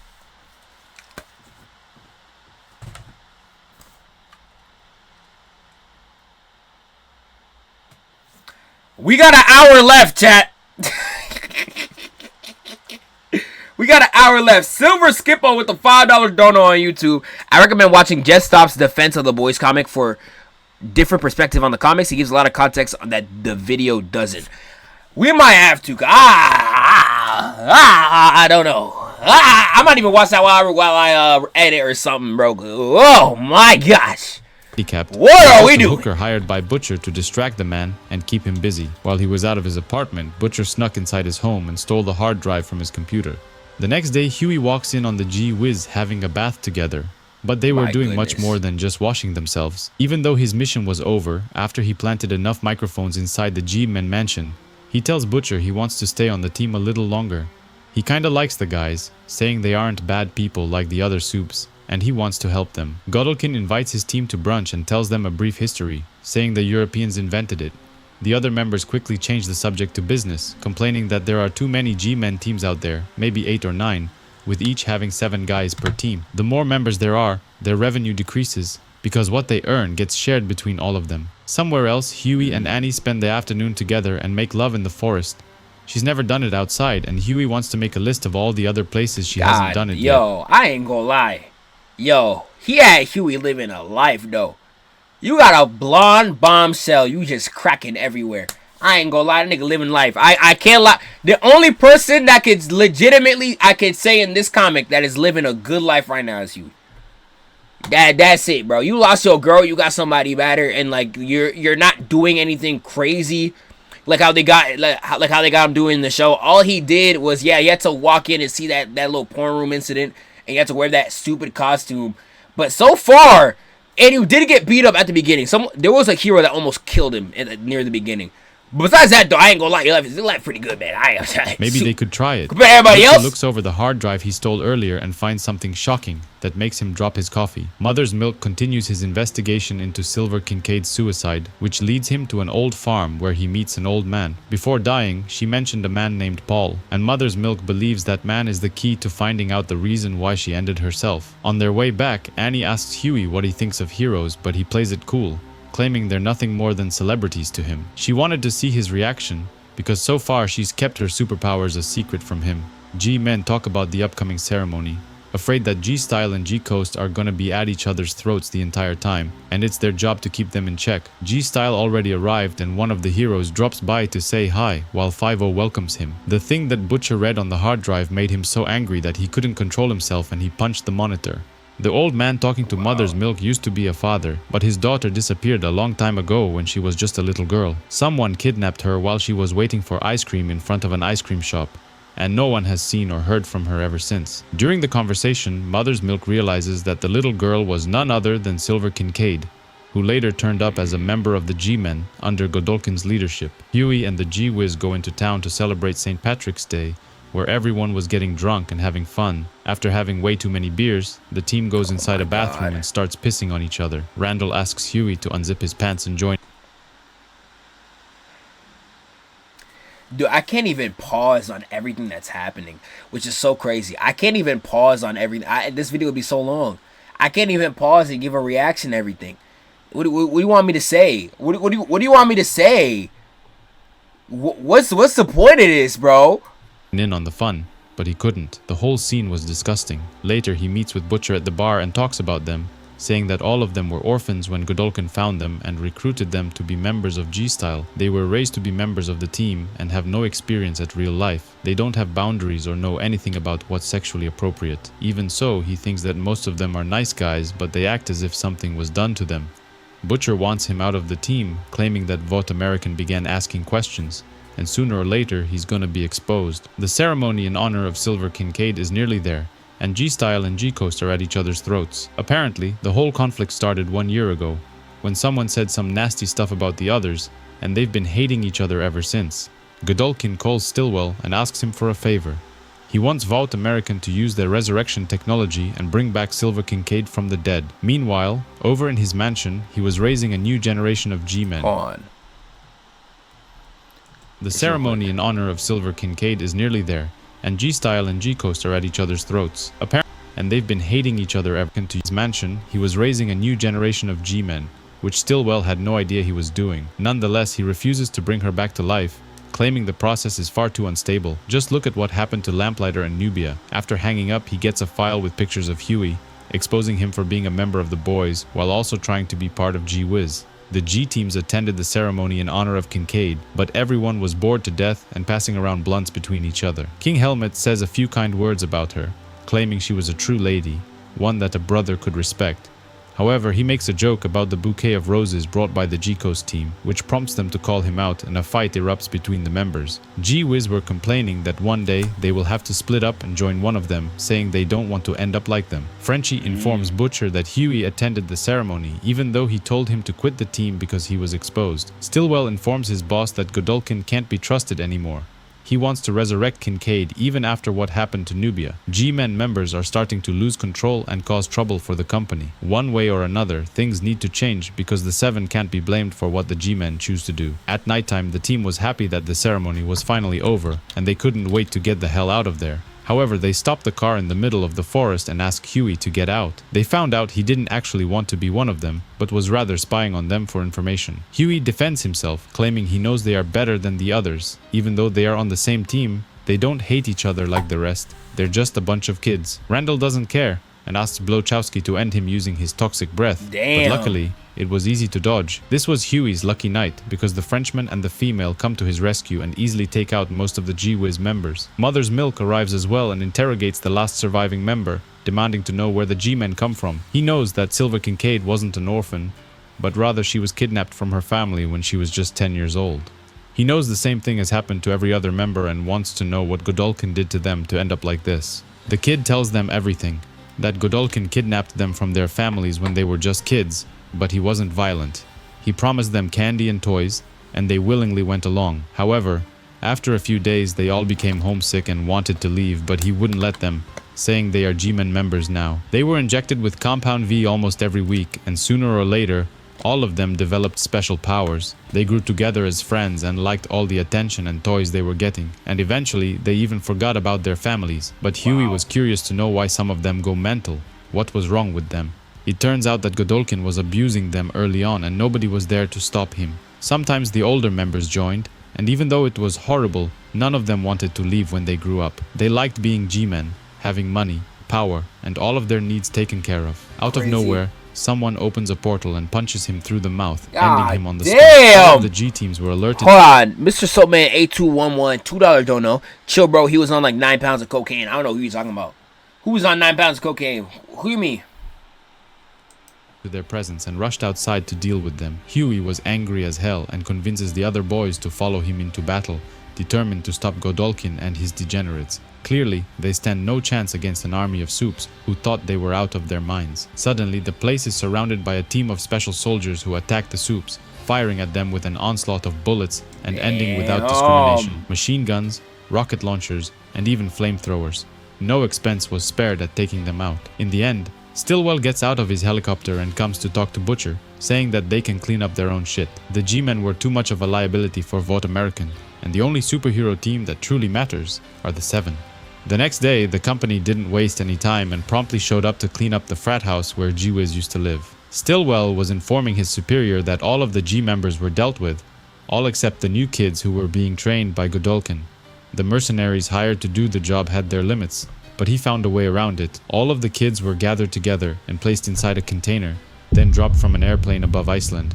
Butcher has a heart-to-heart talk with Hughie and says he put not only himself in danger, but the entire team were gathered together and placed inside a container, then dropped from an way around it. All of the kids were gathered together and placed inside a container, then dropped from an airplane above Iceland. Butcher has a heart-to-heart talk with Hughie and says he put not only himself in danger, but the entire team when he attended the ceremony. Deep down, he only wanted to help a few of them, but they were just brainwashed beyond the point of no return. Frenchie brings the female to an amusement park, where she usually finds jobs as an assassin. Because of what happened to her, she can't control herself and needs to end people, even though Frenchie wants her to quit and offers to help her. However, she can't resist her urges and goes inside, leaving Frenchie alone in the car. Butcher returns and bullies the man working for the agency, demanding to know why Raynor wanted to get involved with G-Men.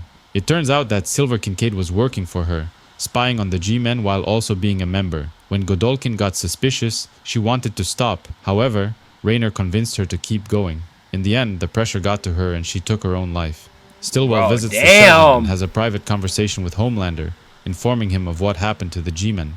Because the teams were a big part of their revenue stream, the Seven will have to compensate the shortfall, and they are looking into new marketing ideas. Homelander wants to make a move on Butcher, but he can't, because if he ends him, thousands of files exposing the Seven will leak to the media. However, Stillwell thinks there might be another way to get to him, by going after his team.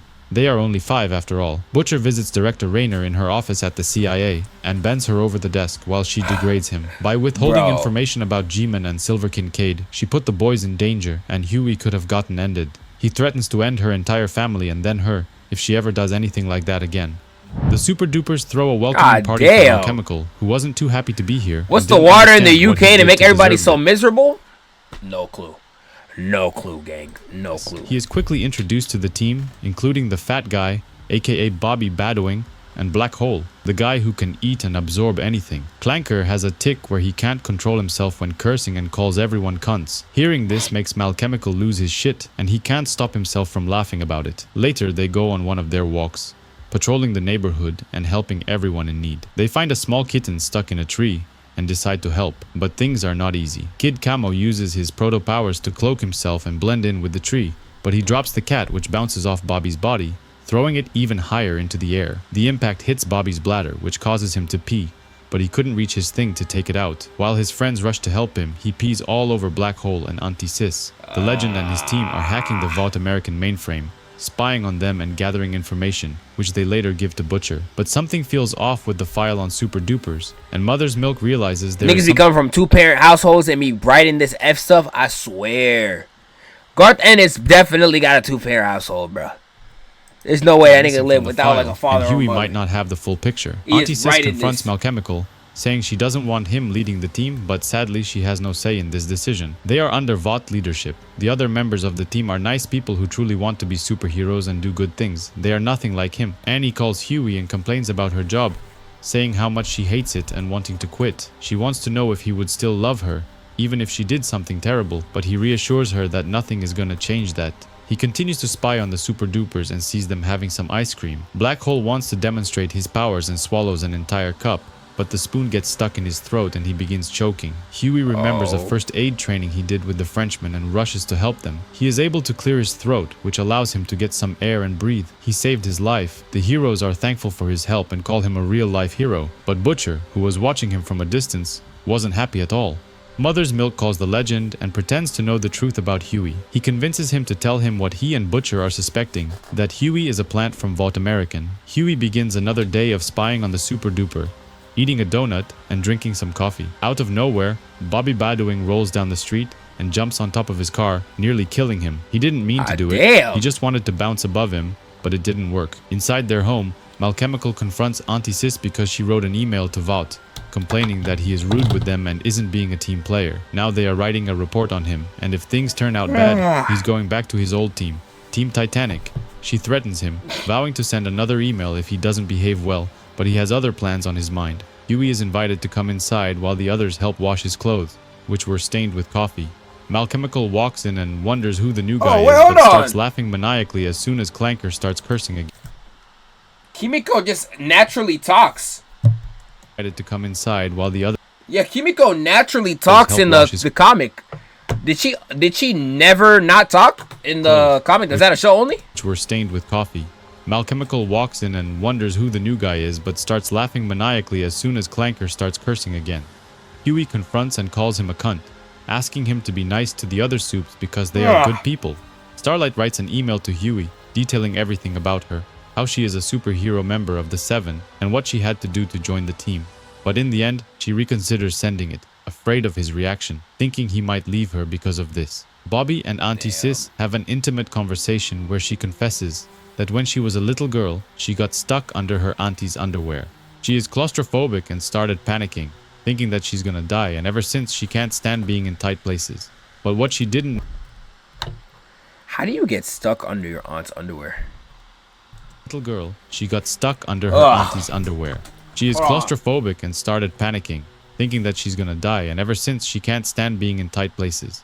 But what she didn't know is that Bobby was actually Malchemical in disguise. His superpowers are shape-shifting, and he can take any shape he wants and make himself look like anyone. Hughie goes back to his hotel and sends voice messages to Butcher, saying he's wasting his time because the Super Dupers got nothing to hide.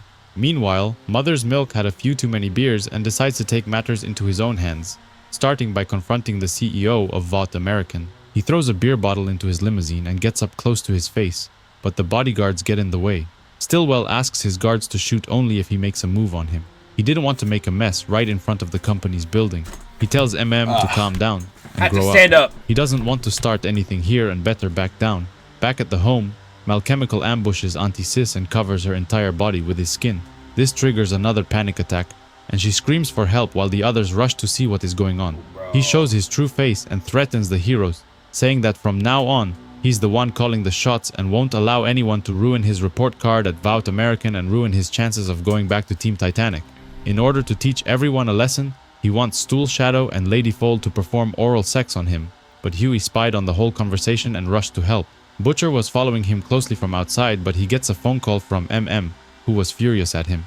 MM was angry that he went behind their backs and didn't tell them about his suspicion that Hughie might be a spy, even though he doesn't believe it to be true. Hughie confronts Malchemical, but he is no match for him and gets easily dealt with. The soup changes his body into something else, part monster and part gas, and then threatens to end Hughie. But Butcher was right behind him and decides to help his partner. He uses his lighter to light him on fire.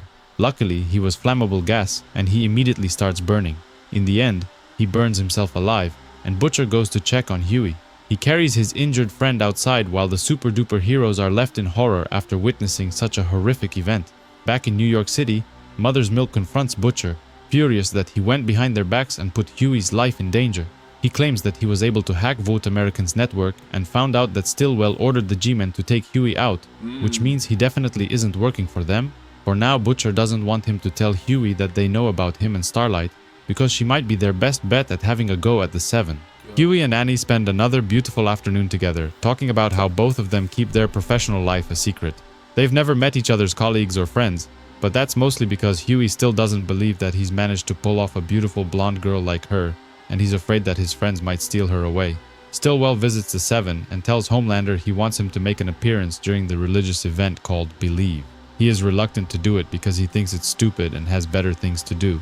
Stillwell wants Starlight to make an appearance as well. In fact, she's just been promoted to Minister. Give me 2 seconds. I might have to get me a little Celsius to get myself awake, because I'm feeling my eyes get droopy, bro. Give me 1 sec, I'll be right back. Within the Believe structure.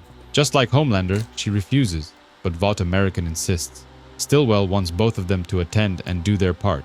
Later, A-Train wanders the empty corridors of their station and overhears something. He sees Homelander half naked, curled up on the floor and crying, talking to himself. This scares A-Train, and he runs away as fast as possible, hoping that Homelander didn't see him. Nah, I did not listen to the new Lucky album or the Drake one. I didn't get the chance. I've been low-key busy. I heard the Drake one, Iceman's good. The other two are butt. And I heard the Lucky one's like kind of mid. Didn't mention anything about Starlight to Hughie. He wants to go after the Seven as hard as he can. Yeah, why was Homelander just cuddled up like that, bro? Curled up on the floor and crying tears too. What'd he do? Crying, talking to himself. Him. Butcher didn't mention anything about Starlight to Hughie. He wants to go after the Seven as hard as he can, and he'll come clean with him when the dust settles. Hughie meets Annie in the park, and they couldn't believe how they've ruined it by setting up the stage for the big religious event. Ever since he confessed his love for her, she's been feeling guilty because she keeps a big secret and doesn't want to hide it any longer. She comes clean and tells him the truth, that she's a superhero. She uses her power and starts flying, leaving Hughie in a state of shock and disbelief. She told him she was working in the fashion industry and claims the real reason she didn't tell him the truth is because they are not allowed to share their true identity in the Seven. Hughie couldn't stop from fantasizing about the dreadful moment when his fiancée was killed by A-Train, remembering why he hates superheroes in the first place. Annie calls the 7 horrible, claiming they are disgusting, selfish, heartless. Literally the worst people you can imagine. But is Hughie really a saint himself? He's done some bad things since he joined the boys, and he can't really blame her for keeping secrets. Literally. Everything is too much for him to handle, and he starts puking, and then runs away like a coward, unable to look at her any longer. The Believe Fair begins, and lots of Christians have gathered to meet their favorite heroes. The female disguises herself to look like an innocent young girl, but a fat kid steals her candy. She fantasizes about tearing his face apart and then killing everyone else there, but luckily, Frenchie manages to calm her down. One of the top heroes attending is O Father and the 12 disciples, who take pictures reenacting the dinner between Jesus and his disciples. Homelander visits him and says he wants to talk. The two of them are good friends and even attended Herogasm together. Hughie runs back home and curls up in his bed, but he acknowledges that he's just as big of a liar as Annie is, and he can't really fault her too much for not telling the truth. Right. The festival begins, and Starlight gives a speech in front of a big crowd of people, all in the name of Capes for Christ. Not comical. Is comic O Father bad? Is he worse? Let's see. Is planning something and wants O Father to back him up. He wants the government to use superheroes for national defense, but things aren't going as expected, especially after the 9/11 attacks when Homelander failed to save the plane. If he decides to make a move, he wants to see what other heroes will have his back and asks O Father to arrange a meeting later on. Butcher meets with Hughie and tells him he can count on him for anything, including if he wants to talk about something that's bothering him. He can be like a bigger brother. Hughie confides in him and tells him everything about his relationship with Starlight. Oh, man. The whole thing sounds so crazy that he doesn't believe it himself, but Butcher does. Homelander tells Starlight he was impressed by how she stood up for herself the other day against Stillwell. Even if she still... I don't know why he said that to Butcher. I feel like Butcher will like immediately... You know Butcher. The moment he hears that, he's like, oh, your girlfriend a soup? We killing her. I don't know why he said that, man. Genuinely don't know why he said that. Had to attend the festival and be a good girl. It's good to show the people at Vault that they are not their lapdogs. She tells everyone in the comic is worse than their show counterpart. Wow. Thinking of quitting the 7, but he jokingly reminds her of what she had to do to join in the first place. For once, he wants to be nice and asks her to take the rest of the afternoon off, and if anyone asks, it's on his authority. Hughie panics and thinks Butcher is trying to kill him. Maybe he thinks he is a spy working with Starlight and the 7. He reassures him he has no intention of hurting him. They are friends now and decides to tell him even more secrets. Frenchie spied on Homelander and O Father and tells Butcher about their conversations. Later, they have a secret meeting to see what other heroes are willing to back Vote American and the 7 if they want to be a part of the country's defenses. Mother's Milk confronts Butcher about his missing bottle of milk. He needs it to keep himself fresh, but someone stole it. He desperately needs it, and if he can't find it, he needs to go straight to the source. Butcher tells Hughie that the person who planted why the does he bugs need inside milk? the I thought that was Homelander's thing. Alright, man. Is none other than Maeve. Everything started 10 years ago when she approached the Legend, claiming she wanted to help them. She wasn't such a cynical bitch back then, and for some reason she really hates Homelander. Apparently, the two of them had a thing going on, but they broke it off when naughty pictures of her started circulating inside the company. She knew that Homelander leaked those pictures, and Hughie couldn't believe what he was seeing.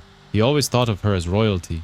Butcher leaves the office, but not before leaving Hughie to look over some CCTV footage of when Starlight joined the 7. He wanted him to know the truth about her, claiming that in order to be kind, he needs to be cruel first.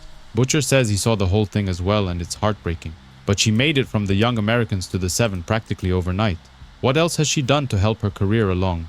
He calls her damaged goods and doesn't trust her being a nice girl image, even though Hughie claims he loves her.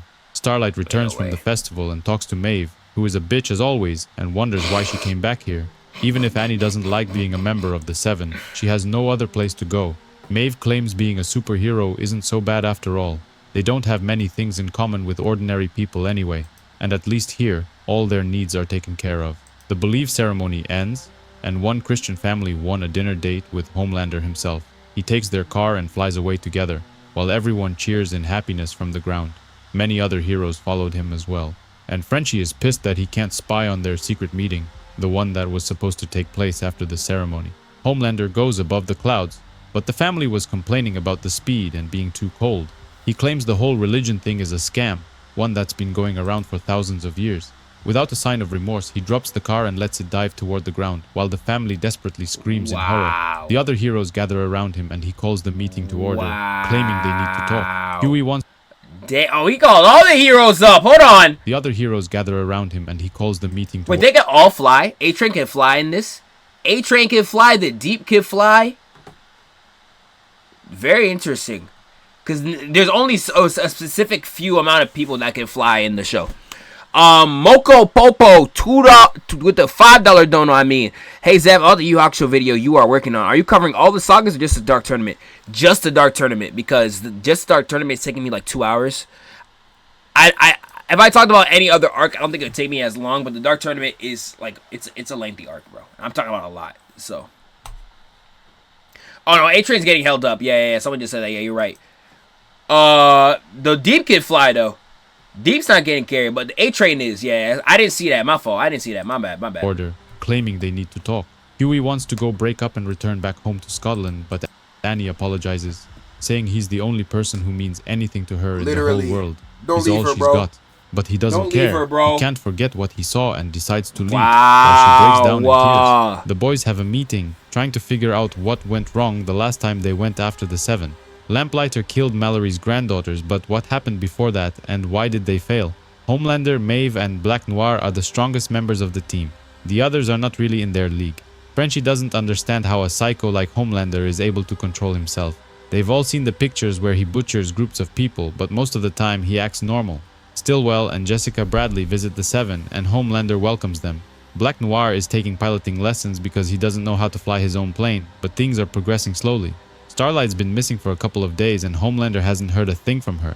Homelander and the Seven are backing Vought, meaning they want to take out the president and put Vic the Veep in charge, which means the Supes will become the military. Butcher wants to make a move on them before this happens, but Mother's Milk isn't sure that's a good idea. Black Noir accidentally starts the engines, which causes the plane to take off, but he has no idea how to pilot it, and the entire thing crashes, causing a massive explosion. The pilot is killed and Bradley is covered in the man's organs and blood. Kessler visits the boys and says that Director Rayner is quitting the agency in 1 month. She's going into politics and running for the Senate. She left him in charge, at least until they appoint someone else to replace her position, but he couldn't be happier about the promotion. Sadly for them, he wasn't a big fan of the boys, and he makes them fill out a bunch of papers if they want to keep getting money.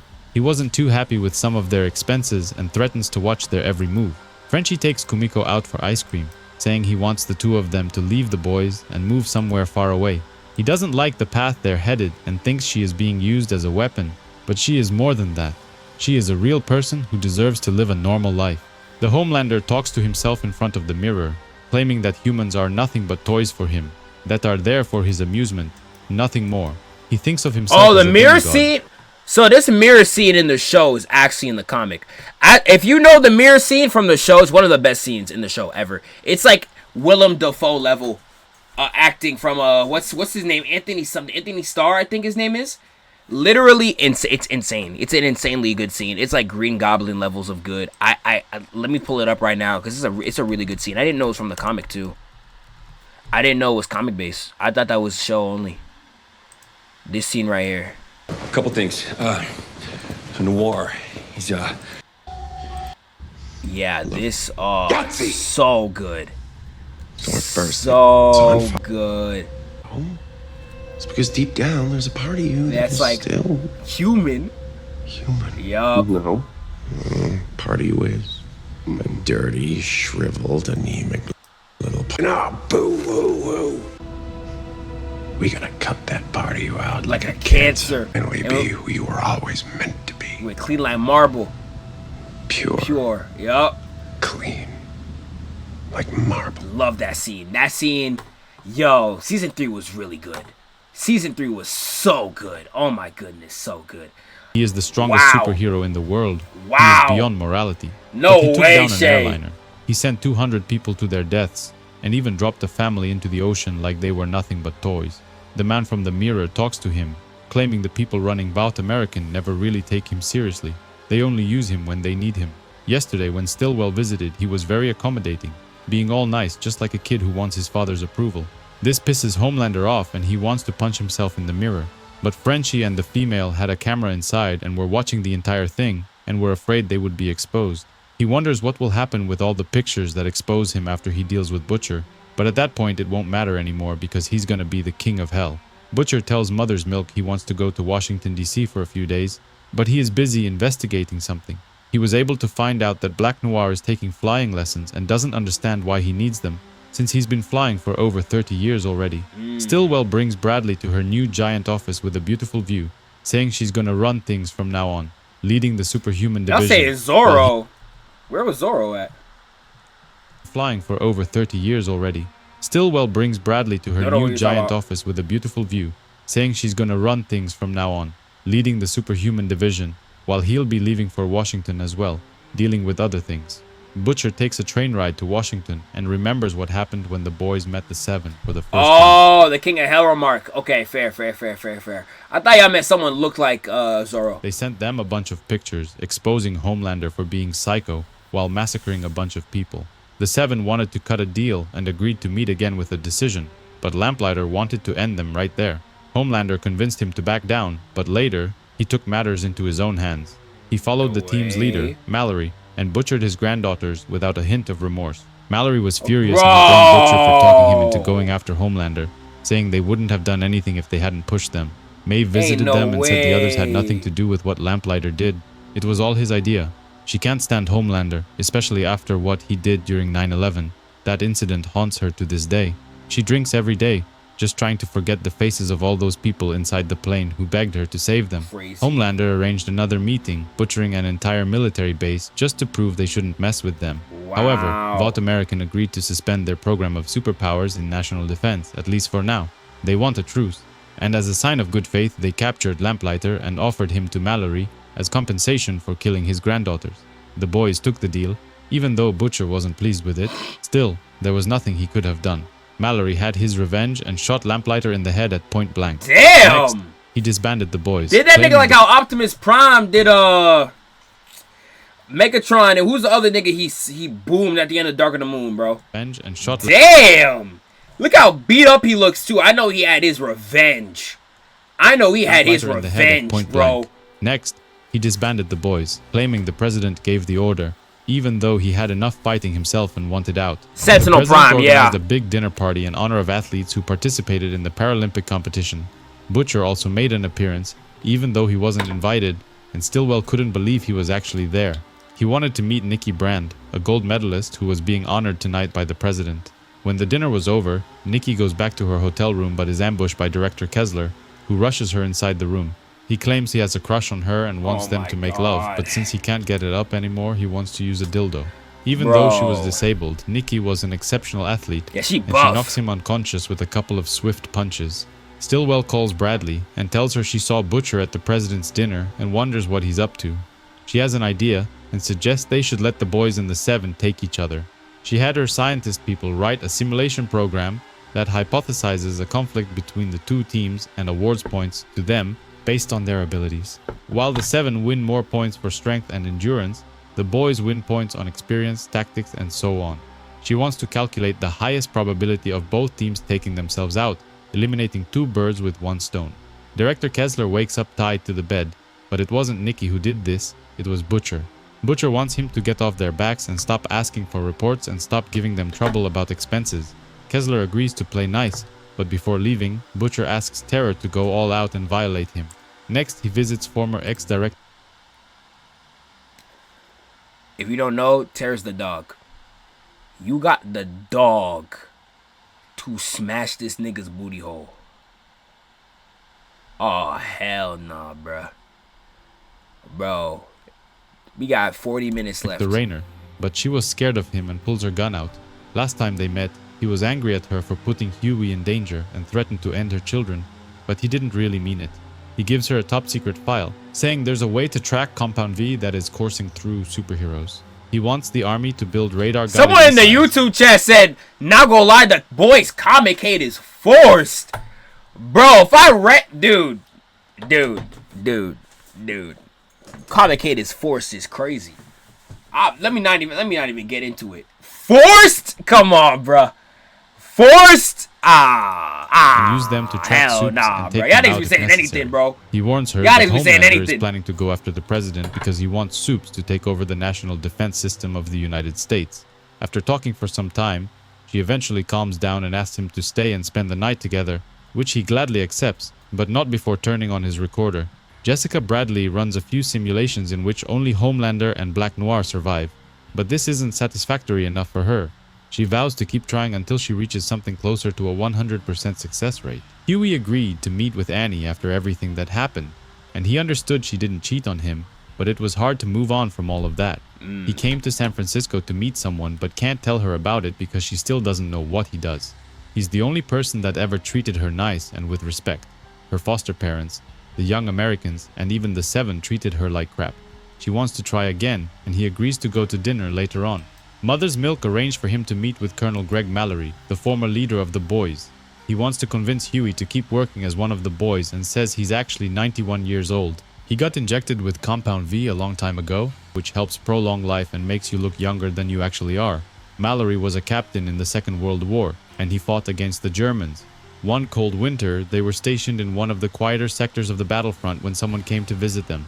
It was Senator Prescott Sheldon and Henry Newman, who represented Vought American. Vought was making equipment for the army, ranging from boots and jackets all the way to weapons and tanks. But Newman was here on another mission. They'd been working on a special program and wanted to use superhumans to turn the war in their favor. And so, he was introduced to one of the first superhero teams ever created, Payback.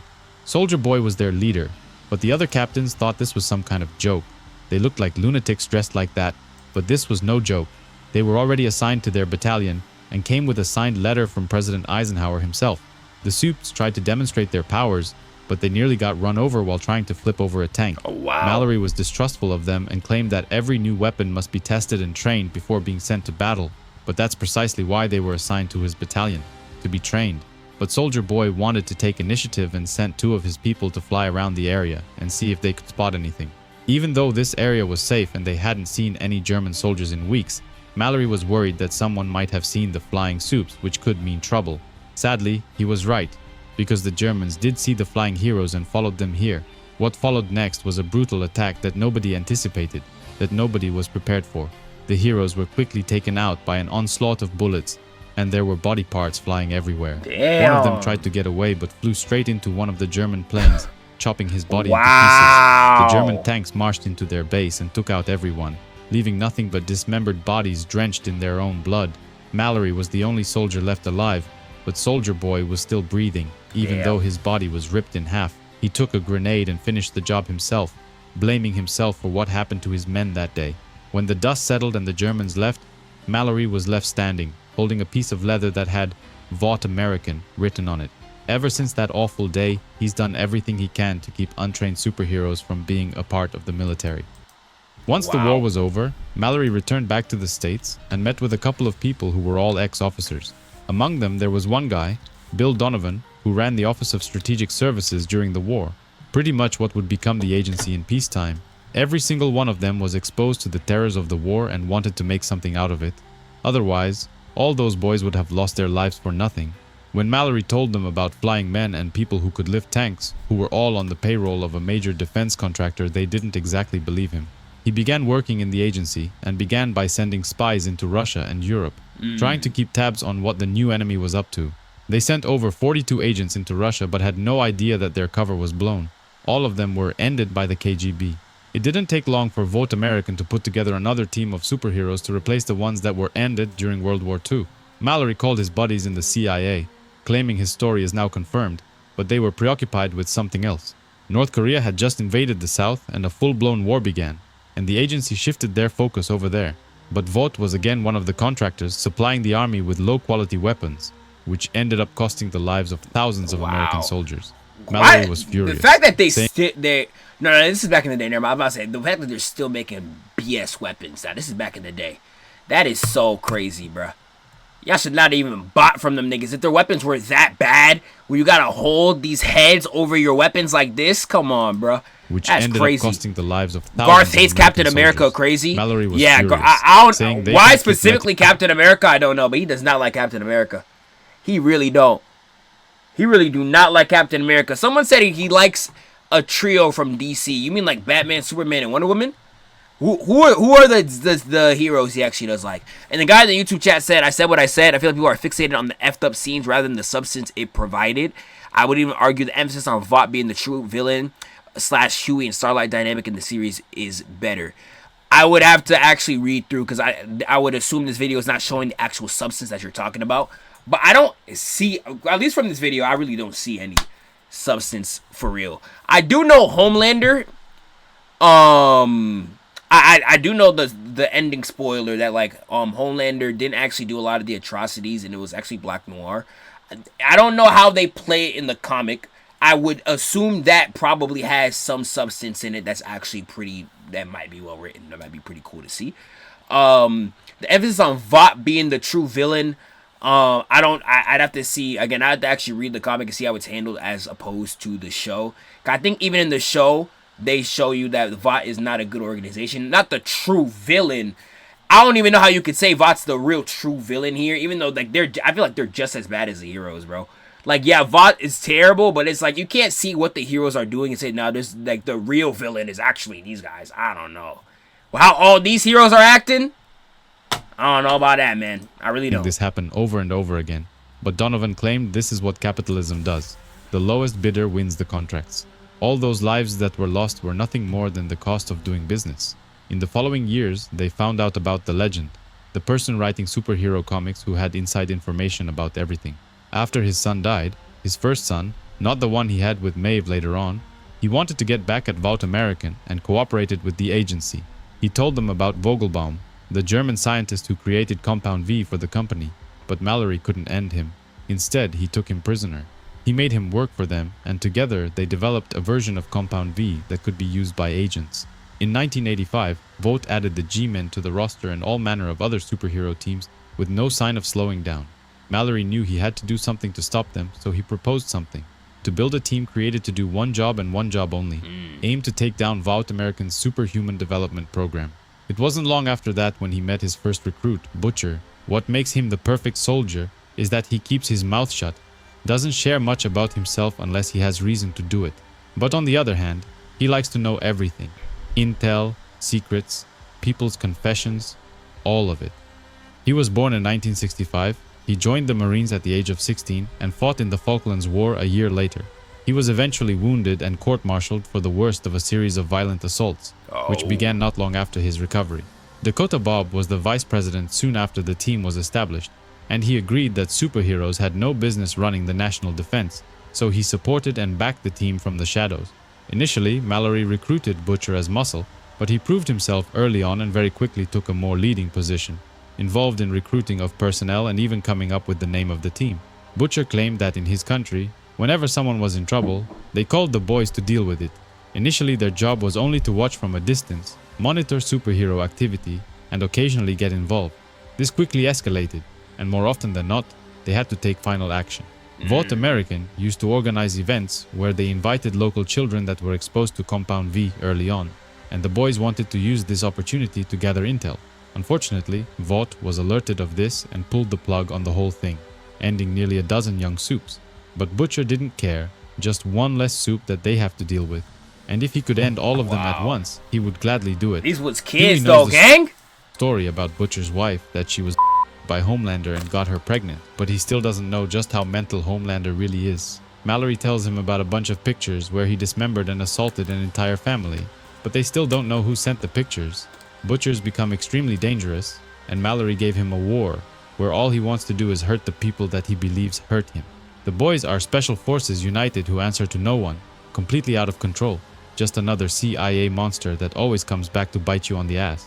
After Lamplighter ended his granddaughters, Mallory wanted to quit, but he still needed to tie up some loose ends. He had Butcher and Vogelbaum, who was still alive and working for him, because it was too dangerous to land back into the hands of Vought. Butcher was glad to do it, and the person responsible for creating Compound V. Nobody hates like he does, and God help the Homelander if he ever has him at his mercy. Hughie eventually decides to leave and returns to the hotel where Annie was waiting for him. He tells her the truth, that he is part of a team working for the CIA, tasked to monitor the superhumans because the president is worried about Vought American. Hughie returns to New York City and is reunited with Butcher, who asks him to come along because he's going on a mission. We don't get to see her reaction? Okay. Shows him pictures of a transsexual who was ended last night, and her body was dumped a few blocks away from the place they are going. This place is a brothel for supes, run by a bloke who gets supes what they want, anything they fancy a kink for. And you know who likes transsexuals? Jack from Jupiter. They think he might be involved and possibly be the one responsible for the murder, but before going in, Hughie wants to set a few things straight. He wants to return to the boys, but he doesn't want to be just a regular member, he wants to be second in command. He doesn't like being kept in the dark, and from now on, he wants to be involved in every decision making and be kept up to date. The man running this place is Dr. Peculiar, who keeps a bunch of green painted monkeys around for protection. Someone sent an email to Vote last night, claiming that Jack from Jupiter visited the brothel last night, and Homelander thinks he might be the killer. Jack swears he is innocent. They all know he's into that kind of stuff, but he didn't end no one. They are about to start an important mission involving the White House, and Homelander orders everyone to stay out of trouble and not attract unnecessary attention to them. Dr. Peculiar keeps tabs on everyone going in and out of this place, and what happened last night is bad for business, so he lets Butcher access the files. From the moment they walk in, everything is recorded. Who they meet, what they do, what everyone likes. It's all recorded, including some pictures. While Butcher was busy looking over the journal of Jack from Jupiter, Hughie steals a couple of pages from Queen Maeve's journal. Apparently, Jack paid for 3 transsexuals to pleasure him, but when he got there, he only asked for 3 of them to stay. One of them left early, and he stayed until 1 in the morning. It couldn't have been him, unless she waited for him outside, but that's unlikely. Butcher finds this whole thing suspicious and thinks that something else is going on, and that someone is playing them. The couple returns back to New York City, but Annie wasn't happy that they were sleeping in separate beds. She wants to know why he doesn't just quit the boys if they are so dangerous, but he's too deep now to quit. He feels committed and wants to see this through. He wants to keep an eye on things. Maeve has a change of heart and decides to remove all the bugs planted inside the Seven's headquarters, crippling the boys' ability to spy on them. Wow. Hughie wonders if Butcher knew about him and Annie all along. Yo, why is Maeve hoeing so bad, bruh? She hoes Starlight the whole beginning. She did help out with the bugs, but like now she just changed her mind. What made her change her mind? Come on, bruh. Come on, gang. Maybe that's why he had him look over the tapes where she was blowing the entire team. She just Annie hoeing. doesn't trust him already, but claims the Seven are even worse. They are just a bunch of narcissistic pigs who only care about themselves. She wants him to have a go at them and possibly take them down. After being gone for 1 month, Hughie returns to the boys' headquarters, and Frenchie welcomes him back. They took care of his hamster while he was gone, but they've overfed him, and he is now incredibly fat. Mother's Milk has been watching the surveillance tapes for the past couple of weeks, but nothing new. Homelander is the same sadistic son of a bitch as always. Butcher wants to look into the murder involving Jack from Jupiter, but even though he is a sicko, he thinks he might be innocent and someone might be trying to set him up. Back in his room, Hughie looks over the files he stole from the superhero brothel and sees pictures of the legend doing Queen Maeve from behind. Even though he was a lot shorter, it didn't stop him from doing the job, but Hughie couldn't stop himself from laughing. The boys return to the super brothel and interrogate 3 of the trannies that had fun with Jack that night. They wanted to know why Jack asked Anastasia to leave, and one of them suggests it's because she and Jack used to like each other, but not so much recently. Something must have happened. Dr. Peculiar notices she has syringe marks on her hand, which means she was doing drugs recently, and he doesn't allow that in his place. Butcher thinks she is lying to them and scares her into telling the truth. Hughie goes back home and looks over more transcripts from the brothel depicting Maeve's activities every time she goes there. On one occasion, Homelander tricked her into having sex with Black Noir, and hold on. What was said right here? He doesn't allow that in his place. Butcher thinks she's lying to them and scares her into telling the truth. Hughie goes back home and looks over more transcripts from the brothel depicting Maeve's activities every time she goes there. I don't know, what slur did I miss? On one occasion, Homelander... What slur did I miss? Like, go back to, like, right here? Hold on. Couldn't stop himself from laughing. The boys return to the super brothel and interrogate 3 of the trannies that had fun with Jack that night. They wanted to know why Jack asked Anastasia to leave. Ain't and no one way. of them suggests it's because she and Jack used to like each other, but not so much recently. Something must have happened. Ain't no freaking Dr. way, Peculiar bro. notices she has Hell syringe marks on nah. her hand, which means she was doing drugs recently, and he doesn't allow that in his place. Butcher thinks she's lying to them and scares her into telling the truth. Hughie goes back home and looks over more transcripts from the brothel depicting Maeve's activities every time she goes there. On one occasion, Homelander tricked her into having sex with Black Noir, and she had no clue until they were done. She accused Homelander of humiliating her and slapped him, but he threatened to end her if she ever does it again. Butcher visits the legend and claims the person who ended the tranny knew they would be involved and probably wants a head-on confrontation between them and the Seven. He also wants to know why Maeve pulled the bugs from the Seven headquarters, but the legend... Bet you this video monetized? Nah, high key, bro. High key, bro. Like, if you're not saying nigga, they don't care. Like, you could say damn near any slur on YouTube and they don't care. It's crazy. Like, they really do, like, again, I don't like being, like, the favoritism type of guy, but it's like, yo, YouTube do be having it, bro. This is one YouTuber. We reacted to him before. I have no problem with him, so don't take this as, like, I'm dissing him. Do not take this as a diss. Shout out to my boy Javius. He's a great creator. We reacted to him. He's fantastic. He be doing straight cusses on his YouTube titles, and he be completely fine. Let's look right here. Like, yeah, middle finger on the thumbnail. Where's like the really one? Where's like the really bad like ones? Yeah, the sh slur right here. Not slur, but cuss right here.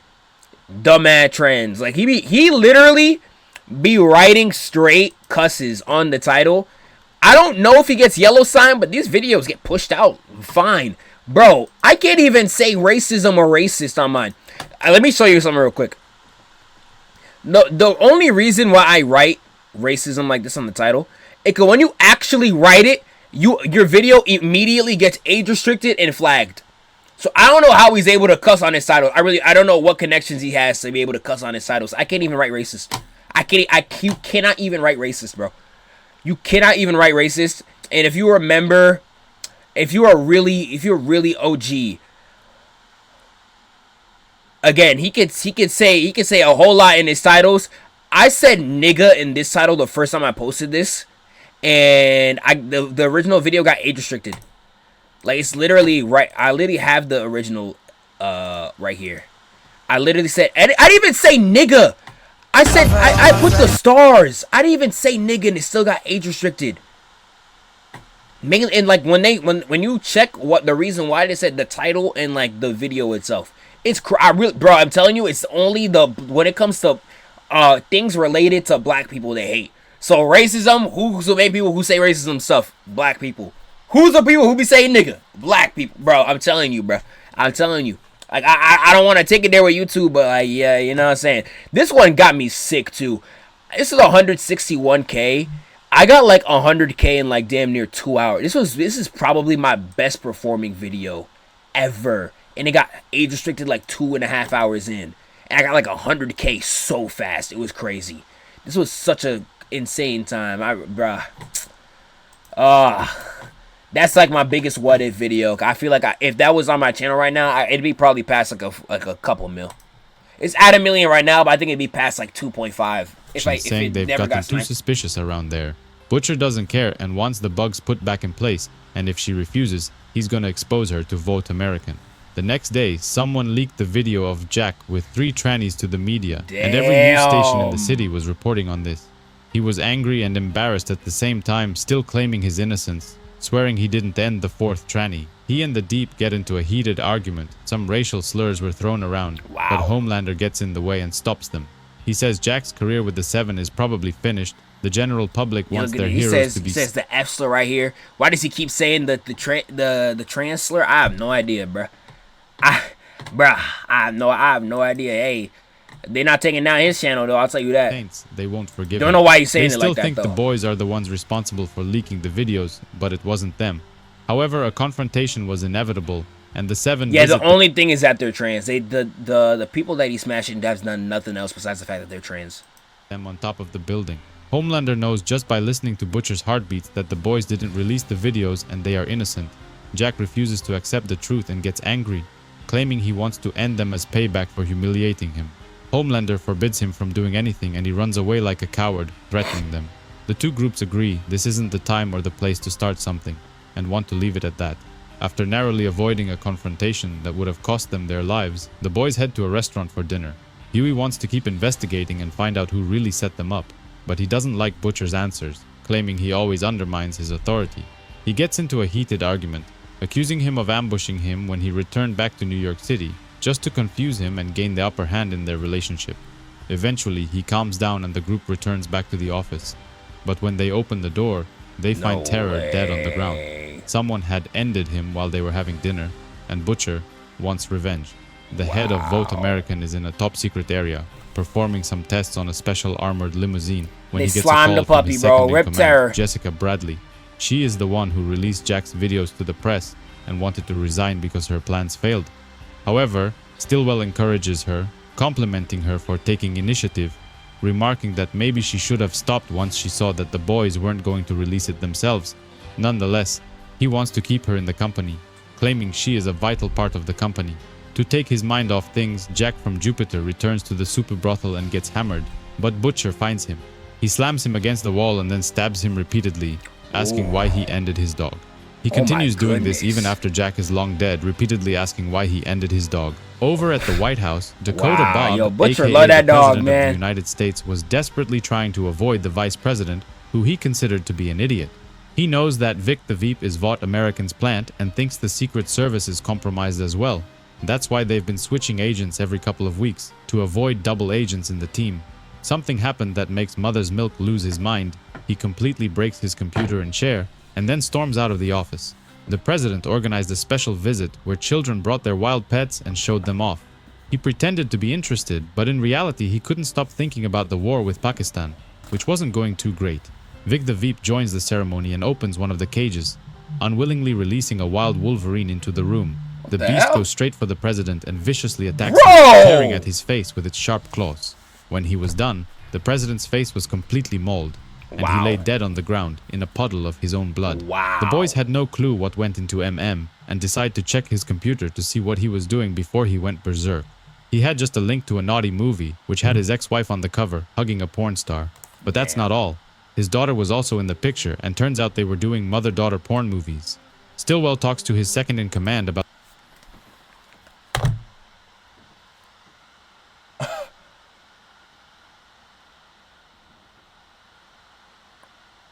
That might be the worst thing I heard. Bro. Oh my days.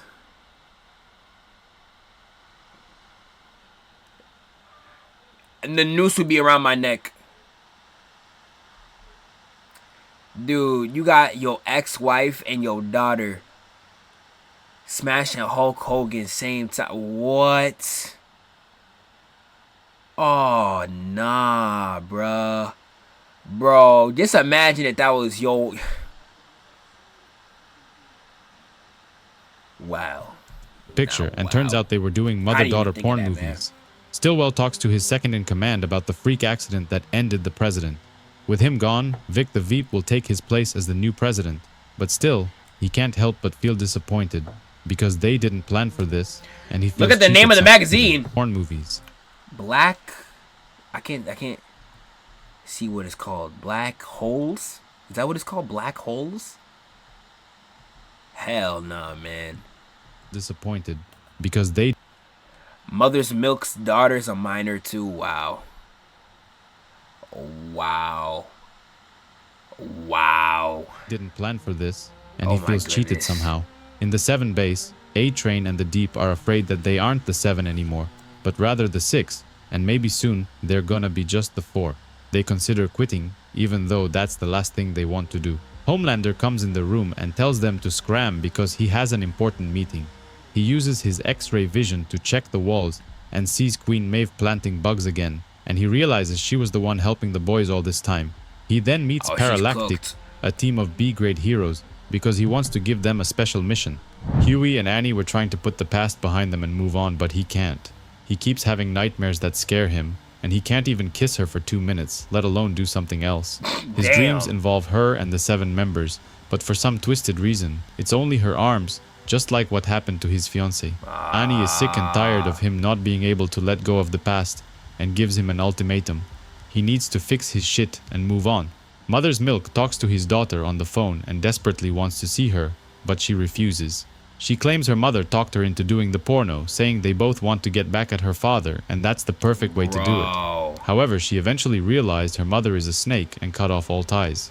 She promises to meet soon, but for now, she wants to keep her distance and swears her life is better now. Stillwell meets Team Titani, another B-grade superhero team, and orders them to keep him and Bradley safe from now on.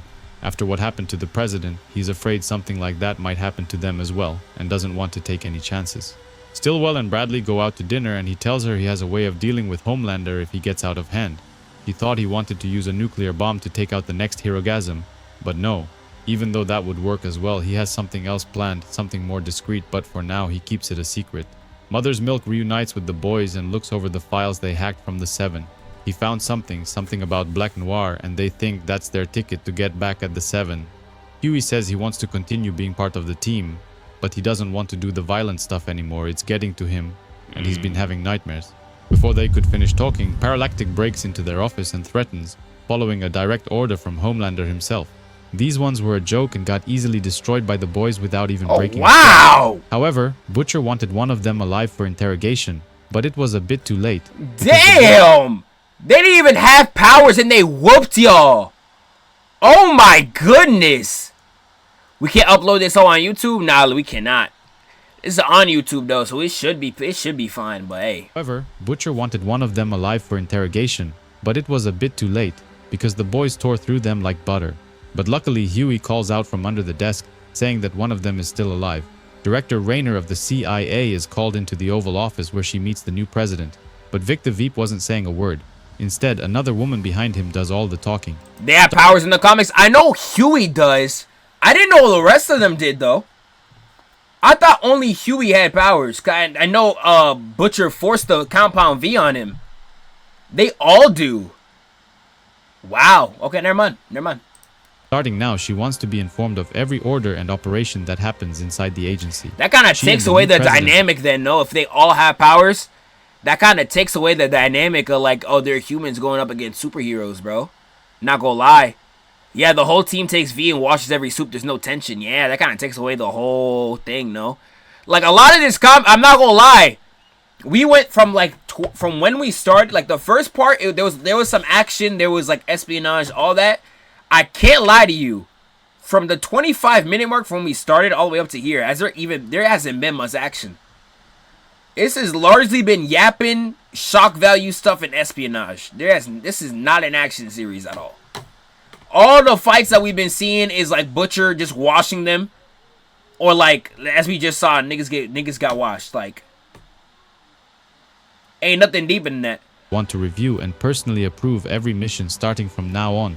Once the new president has chosen a new team, Director Rayner will likely get replaced by someone else, and the woman recommends she starts looking for a new position. The boys interrogate the last remaining member of Paralactic and find out that Vote American is the one who sent them to kill them. Before they could find out more, Frenchie accidentally triggers a self-destruct, which causes his body to explode, creating a big explosion that damages the entire floor. Hughie wants to get something off his chest and decides to tell what really happened to him during Herogasm. He got ambushed by Black Noir, who used his finger to anally violate him, while calling him a good soldier over and over. But this wasn't all. He also What happened to him during Herogasm. He got ambushed by Black Chest and creating a big explosion that damages the entire floor. Hughie wants to get something off his chest and decides to tell what really happened to him during Herogasm. He got ambushed by Black Noir, who used his finger to anally... We didn't get to see Herogasm.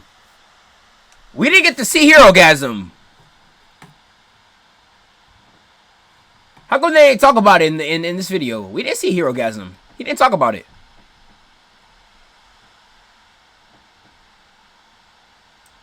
Violate him, while calling him a good soldier over and... That whole can't fly on YouTube, probably.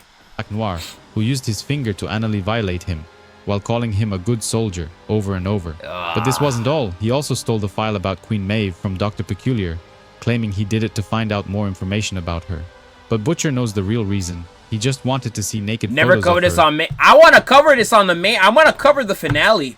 I might just skip and do the Art of LARPing, but like I might just do a quick, like, you know, the Stranger Things video I did. I might make a quick one just for the boys. Like, I might just make a quick one on about the season or about the show in general. Like, you know what I'm saying? Maybe even bursts out laughing, but she quickly composes herself and pretends to be serious again. Butcher calls Director Rayner and says the whole thing is coming apart. While Vought took over the White House through Vic the Veep, Homelander is thinking about World War III and sending heroes after them to do his dirty work.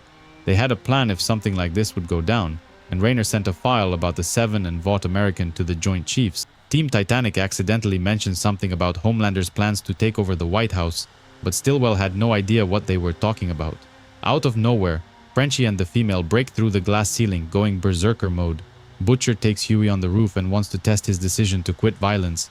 and he knows just how to do it. He was able to capture A-Train and tied him up in chains, giving Hughie a chance to avenge his ex-fiancée. Homelander is smiling above the clouds in his home base, thinking about tomorrow and how different the world is going to be. But he remembers doing something awful that completely disgusts him, so he rushes to the toilet to puke his guts out. His plan begins tonight, and a bunch of superhero teams are rushing to Washington to take over the government. Butcher plays an audio recording where A-Train is talking to another member of the Seven, recounting the events that happened the day he killed Robin. Frenchie and the female unleash a brutal attack on the group of heroes tasked with protecting Stillwell, but they are too many, and one of them blows Frenchie's arm right off. Oh my goodness. Robin's life meant nothing for A-Train, and Hughie was out of his mind with rage.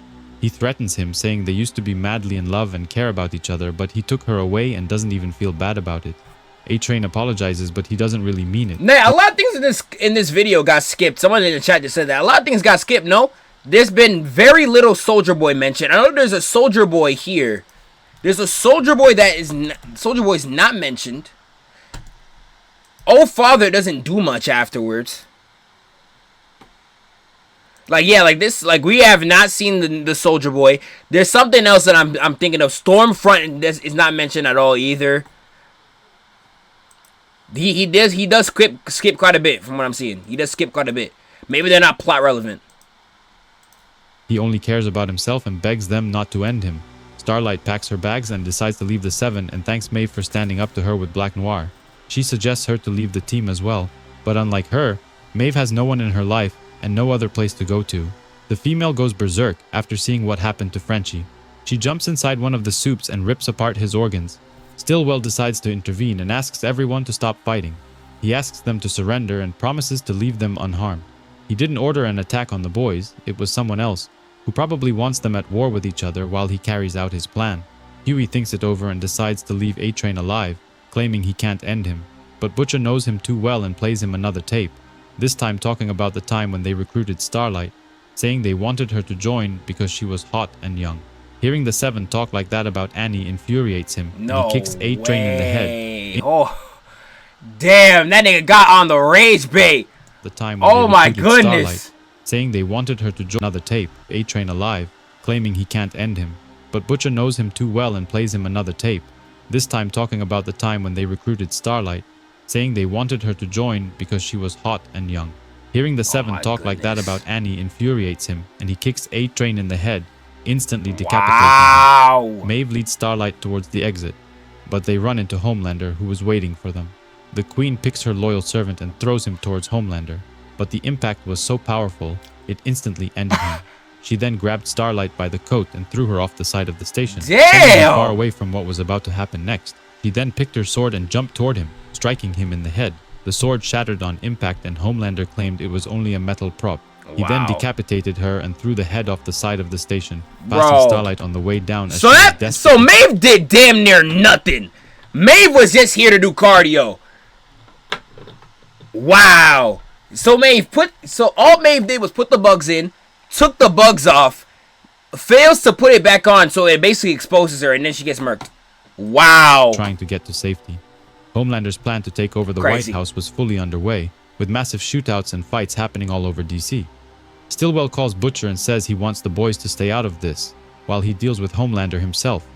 Butcher refuses and asks Mother's Milk to release all the incriminating files they have on Homelander, including the pictures where he savagely Yo, y'all said she's a pocket rocket. She's only there to have sex with everybody.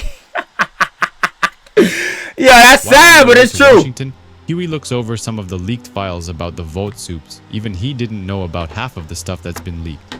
Nazis, orgies, drugs, decapitations, vicious murders. Yeah, that's Stormfront right there. Yeah, that's the comic Stormfront right there. He ain't talk about him. That's Stormfront right there. Bunch of other vile stuff that they got going on. Cannibalism. It's all out there for the world to see now. Homelander goes after Stillwell and makes a dramatic appearance out of his window with glowing red eyes. The Vought CEO is disappointed in him. He didn't expect him to organize the soups and go after the White House, but Homelander knew his time in the Seven was numbered, and they were all going to be replaced sooner or later. He is still impressed, however, by the fact that Stillwell was so calm, even though he was going to die soon. He truly is a superhuman, but Stillwell claims he is like that because Homelander doesn't impress him. With all the power he has, He's never done anything remotely interesting or original. Yep. Even though he does the same thing that people have been doing for thousands of years, killing each other. In fact, he doesn't want to wait for Homelander to kill him, and decides to do it himself by jumping off the side of the building. If there is one thing that Homelander can't stand, it's not being taken seriously. He calls Stillwell a smug prick. He stood and took his shit for so long, but not anymore. He decides to leave him alive while he flies away to finish what he started, claiming he wants him to watch. Father and his team of supes have cleared the way, dealing with the President's Secret Service, but they were wondering what happened to Homelander. One of the reporters gets close and asks him questions about the leaked files, which included some disturbing stuff about him too. But this only infuriates him. The army had the White House completely surrounded, but the place was crawling with supes who were protecting it.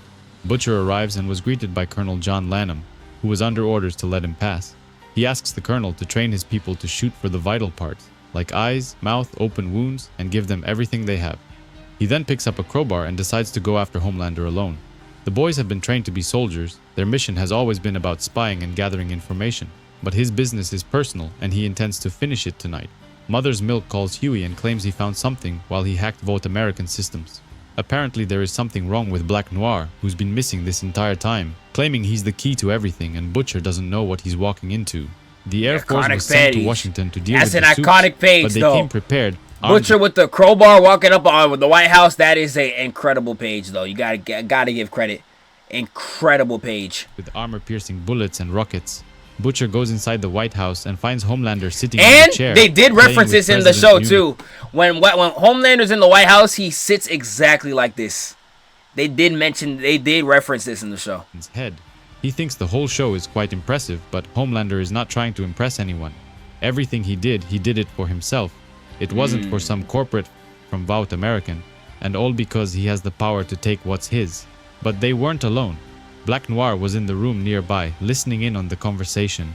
Mother's Milk tells Hughie everything they know about Homelander, that he was created using Stormfront's DNA, but he was 100 times better and stronger because he was born like that, and his embryo was fused with Compound V.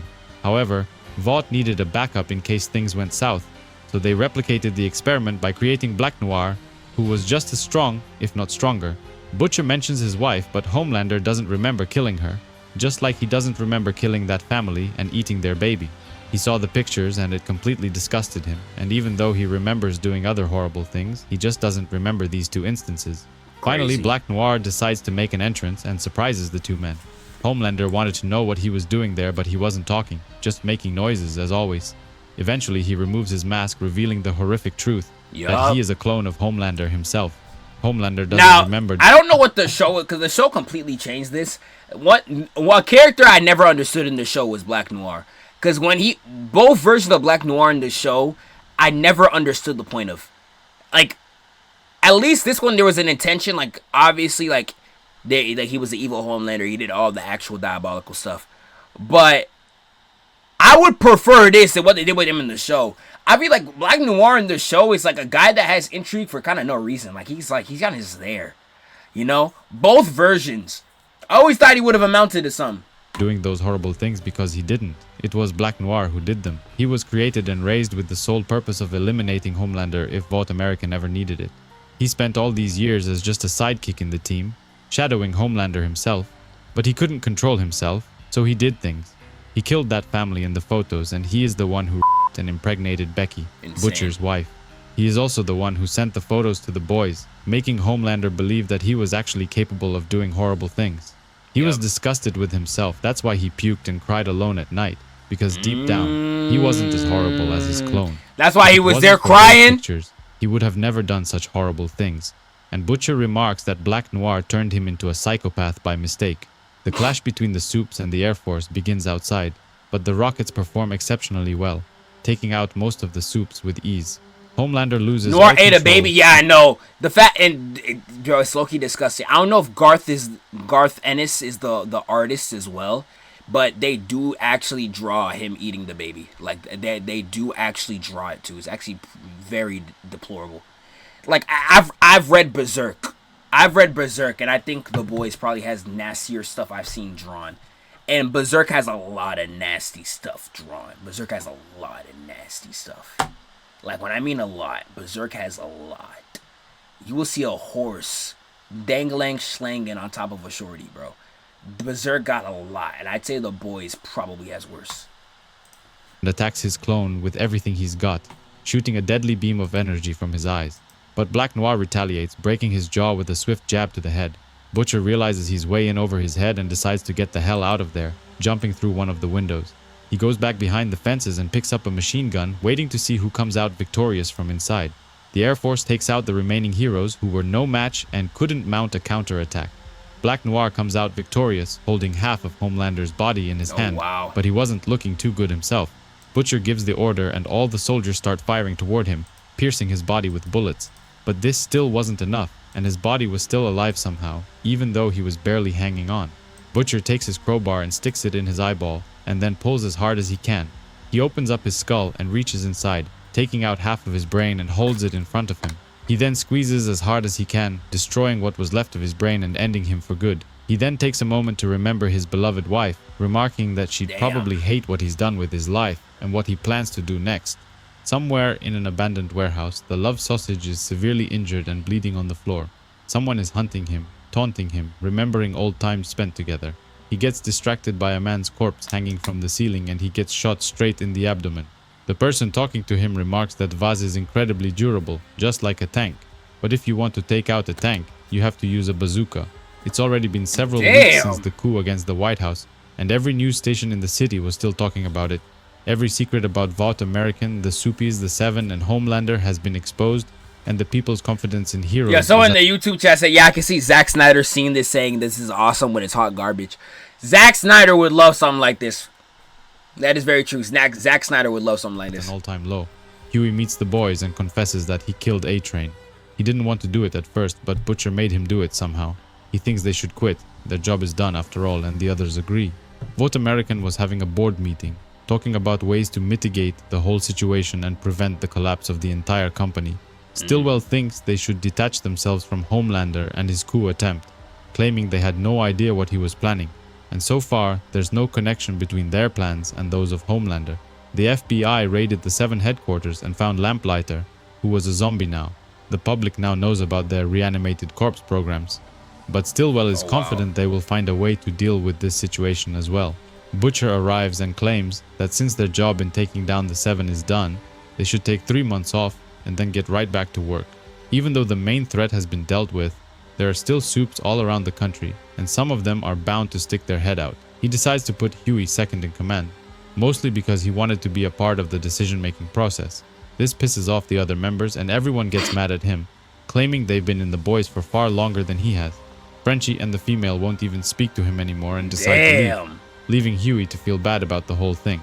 He then goes to meet Annie, who says she wants to go away for some time, trying to put the past behind her. She's seen some horrible things during her time with the Seven, and doesn't have the stomach for it. Hughie wants her to Annie ain't really stay. do much either, I ain't gonna lie. She ain't really do much plot-wise either. She kinda just got beat on. And then she kinda just slept with Hughie for most of the run. Watchmen's 100 times better. Yeah, Watchmen I've not seen, but I've heard Watchmen's really good. Comic and show, I heard it's really good. But things haven't been great ever since he saw that video of I might watch a video of Watchmen here too if y'all down. the Seven. He goes back to his apartment and checks his phone, only to see a message from the love sausage that was sent yesterday. He sits down in his apartment, remarking that it's just him and his fat hamster now. The next day, Hughie goes to see the legend, complaining that the CIA revoked his visas and he will have to leave the country in 90 days. The old man wasn't feeling too good and has an episode where he blacks out, talking to an imaginary person. Once the episode is over, Hughie mentions he got a text from Love Sausage last night, and the old man tells him that someone killed him with a rocket launcher. Mother's Milk goes to see his daughter, who was hiding from him, trying to get her life back together after her mother convinced her to do a porno movie. Janine is a lot younger than she looks, but thanks to her father's DNA, she has compound V coursing through her veins. Hughie shows him the text and the legend recognizes it. It's the name of an old World War II tank. Vasily was a good friend and the two men decide to have a drink in his honor. After Mother's Milk received the email about his daughter's porno, Butcher flew over the same night and found her. He then went on a killing spree, killing everyone that was involved with it, including her mother. Wow. He ended her mother right in front of Janine while he made her watch, asking her to leave her dad alone. After Hughie left, Butcher paid the old man a visit, but he didn't come there to talk as old friends. The old man knows too many things. and he wants to end him before he tells something to Hughie. The legend tries to run away, but he is old and his body isn't what it used to be, so he stumbles and falls on the ground, slowly going unconscious. Hughie goes back to his apartment and tries to figure out what the message from Love Sausage could have meant. He puts the name of the tank into his email address and sees an email sent by him. After clicking on a link, he finds out what Love Sausage had discovered about Butcher, and it terrifies him. The boys organize a meeting to discuss what just happened in the last 48 hours. The Love Sausage has been murdered, and the legend as well, and it's all connected to what happened in Russia, and the Compound V that blows people's heads off. After Butcher killed about 150 supes working for Little Nina, aka the infamous mob boss, he realized the potential of that Compound V and hired someone to refine it even further. The Love Sausage found out about it, and also that Butcher was smuggling it back to the United States, about 188 metric tons of it. However, he didn't do this alone. He was working with Director Rayner from the CIA, who even used this technology during the coup attempt in Washington. The radar-guided missiles were adapted to home in on the neurons in the soup's brains, allowing the Air Force to do a lot more damage than initially anticipated, which eventually helped save the day. Even though Butcher got his revenge on the Homelander, or Black Noir as it turned out, it's still not enough for him. He wants to take out every soup on the planet. He even said so himself a long time ago, during one of the missions together with Mallory. Mother's Milk thinks Vogelbaum is still alive, and Butcher, together with the CIA, have been using him to refine Compound V even more and get it to do what they want. This whole thing is very confusing, and the female doesn't want to believe that Butcher is behind this. But if he is, we're talking about killing millions of people, innocent men, women, and kids. The boys agree to let her stay out of this, claiming she's made so much progress lately, and she is finally starting to live like a normal person. But she does want to help, and for the first time ever, she talks, claiming she hates mean people. Damn. Many hours later, Butcher Hey, that's a better line than anything she says in the actual show. She talks like a chat GPT character in the show. She talks like bro, I hate how they made Kimiko talk in the show. Like, when I tell you I hate it, despise how they made her talk in the show. Turns to the office and finds 10 minutes left, y'all. 10 minutes left. I know y'all talking trash in the chat. 10 minutes left, y'all. There's Milk waiting for him. They talk about him killing his ex-wife right in front of Janine, and MM wasn't thrilled about him traumatizing his daughter. They put everything on the table and Butcher comes clean, claiming he really did all this shit, but gives him the option to just walk away. None of them backs down, and the two of them clash in a brutal fight, slamming each other around the office. Mother's Milk was bigger and stronger, but Butcher is faster and doesn't play by the rules. Eventually he gets knocked on the ground, destroying one of the desks in the office, but he wasn't about to quit just yet. He takes out a grenade and pulls the pin, detonating and creating a powerful explosion. The blast destroys part of his hand, but he wasn't killed, however. The same thing couldn't be said about Mother's Milk. The blast hit him straight in the face, but he was still breathing. So Butcher puts his hand over his face and ends him for good. In the end, only one of them was left alive, and Butcher claims he doesn't have any mates. Stillwell and Bradley decide to take their relationship to the next level and spend an amazing night together. But in the morning, she glances over the newspaper and sees her face plastered on the first page, looking all scared. Hughie talks to Frenchie about Butcher's plans, while driving all the way to New Hampshire to follow a lead. They know all about Butcher's plans, and they are sure he is the one who killed Mother's Milk as well. They don't know how Butcher was able to make such large quantities of Compound V all over the country. He was using CIA funds and going behind their backs, without Rayner's knowledge.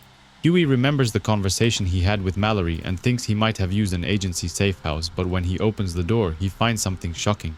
Vogelbaum's dead body was laying on the ground, already frozen after laying there for many weeks. Suddenly he gets a call from Butcher himself, but he's scared to even pick up. Butcher claims he wants to finish the job, which is ending every superhero in the world. He ended Mother's Milk because he tried to stop him, and did the same thing to Vogelbaum because he doesn't need him anymore. The old man was secretly working for him, refining Compound V, making it able to target soups without killing humans. He's taken all the files and material, and the lab in the basement is now completely empty. Hughie calls him crazy, saying he can't just kill every soup in the world. Innocent people will die. Not all of them are bad like the 7 were. He turned Compound V into a toxin, one powerful enough to be transmitted airborne, wiping out all the soups in the world in 6 or 7 months. Frenchie remembers how he first met the female and asked her to join the boys, thinking it would help her channel her rage and maybe help her control it better. But after all these years spent together, did it really help? Suddenly they hear a tick from under their desk, but when Frenchie looks closer, he finds a giant bomb that was just about to blow up.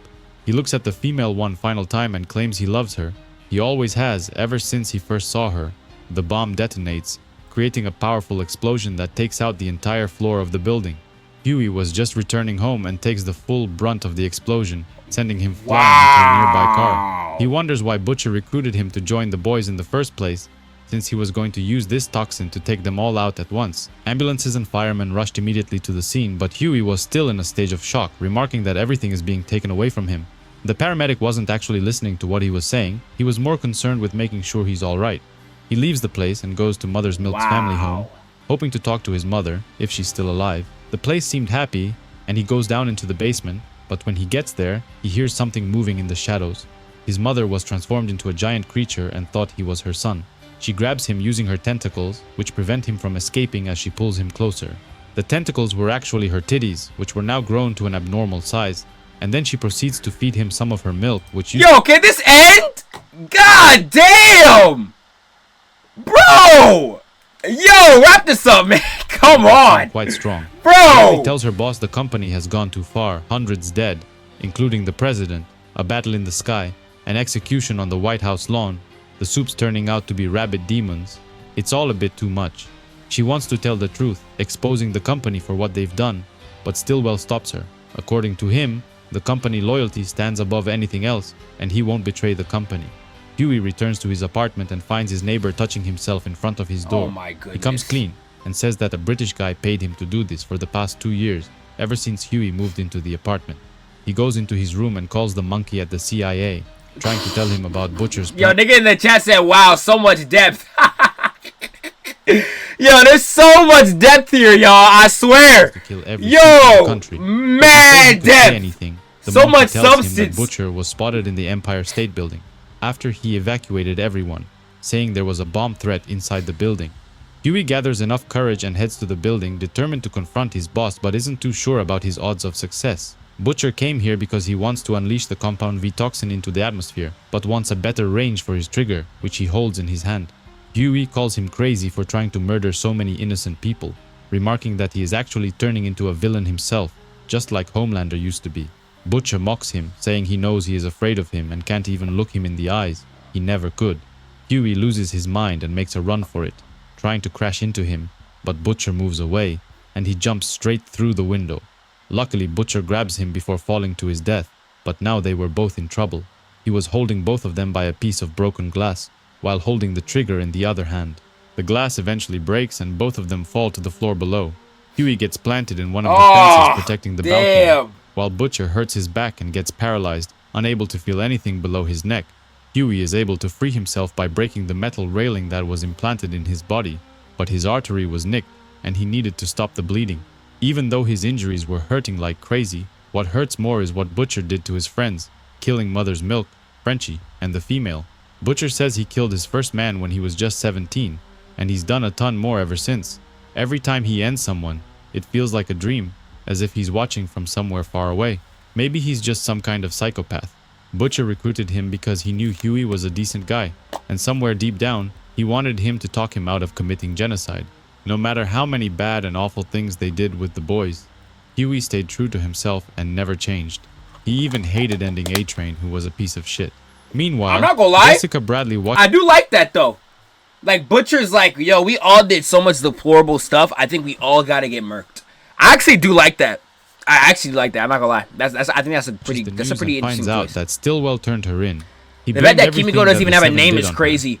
Yeah, they just call her the girl the whole time. Yeah, they just call her the girl. That's crazy. Saying that she had direct control of the corporation's superhuman development division, and he even provided. I hope the show adapts that. Not gonna lie, I don't think the show's adapting that. Killing every character, I don't think they're doing that. Like Butcher just killing everybody, and Hughie's the only one surviving. I'd be surprised. I think Mother's Milk got too much going on in the show version for them to do that. Proof. Him specifically. Stillwell had planned this ever since he found out about her. He always wanted someone he could use that could take the blame in case something bad happened with the company. He used her from the first moment they met. He gave her power and even manipulated her romantically, tricking her into thinking they were more than just colleagues, but it was all just a big lie. Hughie couldn't believe that everything Butcher did was just to avenge his wife. He and Annie had been secretly seeing each other, but things were rocky between them. He wants to grab hold of her, wrap his arms around her, and never ever let her go. The police were closing in on their location, and Butcher was just minutes away from being arrested. He didn't want to end up paralyzed in prison and asked Hughie to end him, saying he won't feel anything anyway. To make things easier for him, he claims he drugged his father and abused his mother while he visited Scotland and deserves it.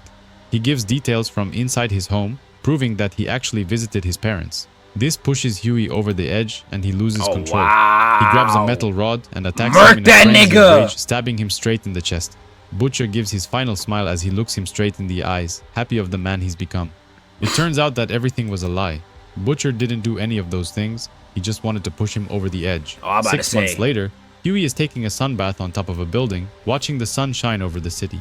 He sees a group of heroes and remarks they have no idea how close they've come to being wiped out. The city finally finished repairing the Brooklyn Bridge and there is a big ceremony on the opening day. Hughie visits the place and brands the initials of the boys straight into the cement. Mother's Milk, Frenchie, and the female. He called Stillwell and organized a meeting because he wanted to talk about the... She doesn't even have a name, the female. Does Garth Ennis not like women too? From how I'm reading this comic, he probably doesn't even like women too, huh? Find Compound V that Butcher had stashed away. After the big scandal, Vote American had rebranded to American Consolidated, which was similar to the initial name. Superheroes are still a big part of their moneymakers, but Hughie wants them to stay away from the country's defense industry. He threatens to finish what Butcher started and wipe superheroes out if they get out of hand. Former director of the CIA, Susan Rayner, was now running for senator and held a big rally, trying to get people to vote for her. Out of nowhere, people could hear a special recording being played on the speakers. It was her. Yeah, he definitely don't like women. Yeah, I don't know, man. Yo, he definitely don't like women. I don't know. Yeah, right, dude. He definitely don't. Butcher making love, talking dirty to each other, and Rayner calling her speakers. It was her and Butcher making love, talking dirty to each other, and Rayner calling herself a multiple times. This whole thing was planned by Hughie and Kessler, the monkey from the agency who used to work for her. American Consolidated goes back to work and puts together another team of superheroes that are meant to replace the Seven. However, there are several problems with the new team that Stillwell spots immediately. One of Niggas making a KKK group, bro. Yo, wrap this up, man. We got a minute left, exactly and like there's the still Duke. stuff that's One of them shocking is me. suffering from some kind of withdrawal symptoms, while another just has a plain erection. He is disgusted with the whole thing and wants his men to start over and do a better job.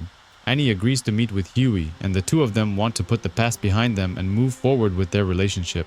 He feels bad about losing the boys, who were some of the best mates he could ask for, but remarks that his boss is probably in hell, kicking the devil's ass. The two of them agree that the Brooklyn Bridge is going to be their new favorite place, and Hughie is just happy that she found him. That gotta be the worst piece of dog doodle I ever seen, man. Wow. Wow. I've seen this video before. The boys comic was kind of terrible. Yeah, you're not wrong, man. Yo, you're not wrong. At least he got his happy ending, right? Superheroes are still out there. I don't know how bad they still are. Assuming they all dress up as KKK members, they probably are still bad. Hey, there was a few things I liked. Like, whenever I go back and read this, I think I'll like the Homelander stuff when I actually see it. Wasn't dull. He also stole. I think I like the Butcher move here. But like the rest of this, I don't know. The rest of this is kind of just like, what are we doing? I have no takeaway. Like, dude, every timeline that we've watched has had me interested to watch the show. Like Ben 10, the moment I'm finishing Legend of Korra, I'm watching Ben 10. I was very interested into seeing Lego Ninjago. I love the FNAF one. I really like the Invincible one as well. I actually started reading the comic as well. I'm currently at the part where Alan arrives on... No spoilers, let me not even say. But Alan arrives somewhere. But this is one I'm genuinely like... This is the first timeline I've watched. I'm like... It's so bad I'm interested in watching it. Like, it's so bad I'm interested in reading it. But it's not in a sense where it's like, yo, that was fire. There's nothing I took away from this. I'm like, yeah, like that's like the show definitely did something different. I'm surprised Amazon Prime greenlit this. Like, someone read this comic and was like, yeah, we can make this to a fire show. Granted, they did, but wow. I have no closing thoughts. Like, comment, subscribe, I guess. Let me know what y'all think in the comments. I'm surprised you made it this far. But I'm out, bro.